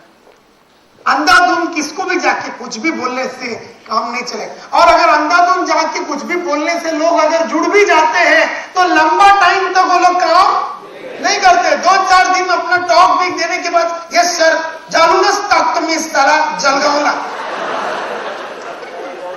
तुम गया नहीं की जरा बोलतो त्यालाच जाणून टाकायचं। फक्त इकडे येतो आणि बोलतो ते करायचं हे करायचं, त्याला काय माहिती इकडे काय काय प्रॉब्लेम है। अरे मुंबई डिफरेंट है, हमसे जलगांव करके आदमी उधर अपना स्टोरी सुनाता है। सो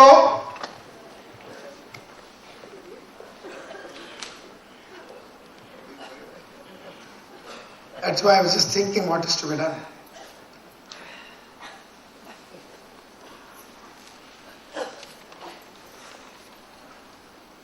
अब यहां पर आती है अपना सेल्स का तीसरा स्टेप। आदमी एकदम तैयार, बोलता तू बोल करने का क्या है। उसको प्रोपी ओपनिंग करके हमने उसका पहला क्या लिया, अटेंशन लिया।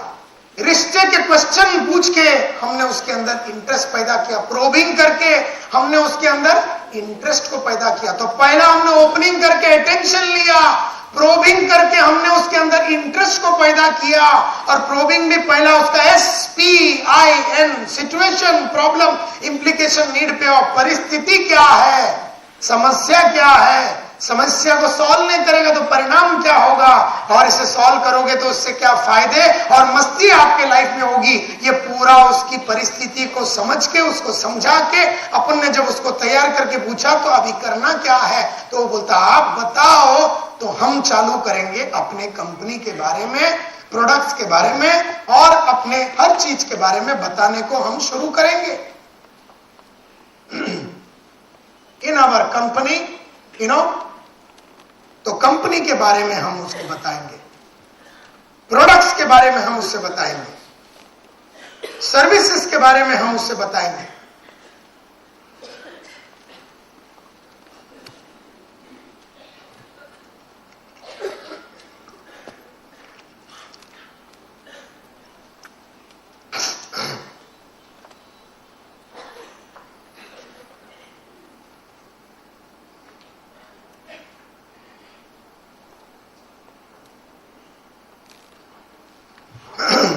अगर कोई आदमी आपके आके बोलता है,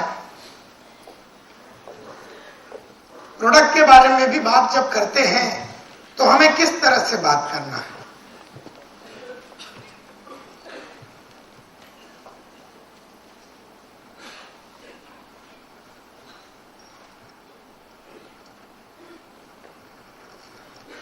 आपने कभी बर्गर देखा? बर्गर अपना इंडियन बड़ा पाव के मफती है। आपने मैकडोनल्ड का दुकान देखा हो ना, बड़े बड़े मैकडोनल्ड्स, उसमें बर्गर होता, बर्गर खाने की वस्तु होती है। आपने से कईयों ने खाया होगा, कईयों ने देखा होगा, टीवी में देखा होगा। बर्गर होता है, नीचे ऊपर एक क्या होता है, ऊपर एक बन होता है, नीचे एक बन होता है, बीच में वो फिलिंग होता है, मसाला होता है, कभी वेज होता है, कभी चिकन होता है, और उसमें बीच में एक कांडी लगी रहती है, टूथपिक लगा रहता है उसको साथ में पकड़ने के लिए। इसे ध्यान से जरा देखना। आपको अपने कंपनी के बारे में बर्गर के फॉर्म में बताना है, आपको अपने कंपनी के बारे में या अपने प्रोडक्ट्स के बारे में या अपने सर्विस के बारे में बर्गर के फॉर्म में बताना है। तो देखिए, ऊपर होता है बन, नीचे होता है बन, बीच में होता है फिलिंग या मसाला, चिकन हो सकता है, वेज हो सकता है ये, और बीच में उसको एक कांडी लगा दिया, ये है बर्गर। बट ये समझने के पहले मैं आपको एक और चीज समझाता हूं। अगर आप टीवी लेने के लिए गए, आपको बड़ा मूड आया कि अभी एक अपना पुराना हो गया ब्लैक एंड व्हाइट टीवी, अपने को 21 इंच का अच्छा कलर टीवी लेने का है, ऐसा आपने मन में सोचा और आपने कहा कि चलो टीवी लेते। आप दुकान में गए, टीवी, LG टीवी आपके सामने रखा हुआ है और आपने उस LG टीवी को देखा और सेल्समैन बोलता है सबसे बढ़िया बात ये टीवी की मैडम ये है, इसमें गोल्डन आई टेक्नोलॉजी है। आप मैडम येलो सलवार कमीज, आपको क्या समझ में आया? मैं वो सेल्समैन हूं, मैं वो टीवी बेचने वाला वो सेल्समैन हूं, मैं उस टीवी की तरफ देख के आपको बताता हूं, मैडम आपका नाम क्या है? Miss Kaur. Okay miss Kaur, सबसे बढ़िया बात ये LG टीवी की ये है कि इसमें गोल्डन आई टेक्नोलॉजी है। आपको क्या समझ में आया? कुछ समझ में आया? कुछ भी समझ में नहीं आया, कुछ भी समझ में नहीं आया। अगर आपको बोला सबसे बढ़िया बात मिस्टर कांबले इस घड़ी की यह है कि इसमें सफायर क्रिस्टल ग्लास है, आपको क्या समझ में आया? कुछ भी समझ में आया? Therefore, इसको बोलते हैं फीचर्स। लेकिन अगर यही बात मैंने अगर आपको ऐसे समझाया होता कि सबसे बढ़िया बात मिस कौर इस टीवी की ये है कि इसमें गोल्डन आई टेक्नोलॉजी है, इसके वजह से आपके रूम के लाइट के हिसाब से इसका स्क्रीन का कलर बदलता रहता है ताकि आपके आंखों में बिल्कुल स्ट्रेन नहीं हो। अभी समझ में आया? Are you clear? और अगर मैं बोलूं सबसे बढ़िया बात ये घड़ी की ये है कि इसमें सफायर क्रिस्टल ग्लास है। देयरफॉर गलती से भी आप इसके ऊपर लिखेंगे या किधर उसको टोकर बिकर मारेंगे, इस ग्लास के ऊपर बिल्कुल कभी कोई स्क्रैच नहीं आएगा, जिसकी वजह से आपका ये घड़ी सुंदर बहुत लंबा टाइम तक दिखेगी। अभी समझ में आया? तो एक चीज को पेश करने का तरीका होता है, एक चीज को पेश करने का तरीका होता है, साइंटिफिक तरीका। किसी जमाने में इसके ऊपर मेरे को अगर आप 3 घंटा देंगे और तो मैं इसको बहुत गहराई से समझाऊंगा, लेकिन अभी इसे पेश करने के लिए एक और ख्याल पेश करता हूं। ये बर्गर का ऊपर है बन, नीचे है बन, बीच में है फिलिंग और ऊपर से लगा हुआ है वो टूथपिक बोलते हैं ना। क्यों रखा है उसमें टूथपिक? ये तीनों चीज को पकड़ के रखने के लिए, ताकि अलग अलग ना हो जाए।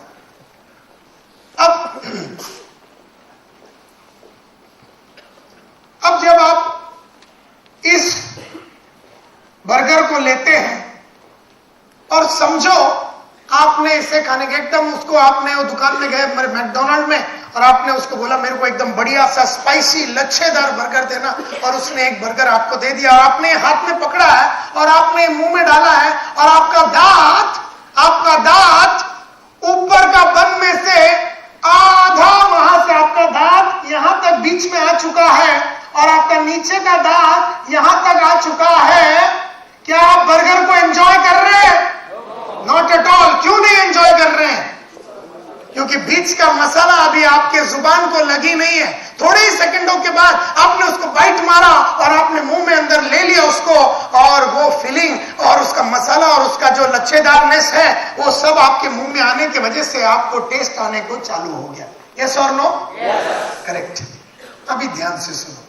आज रात को आपने ये खाया, आपको बड़ा आनंद आया, आपको लगा कि कल भी खाना चाहिए। आप वही दुकान में, थाना में, वाशी में या जिधर भी आपने इसको देखा, आप उसके पास गए, बोले कल मैं आया था।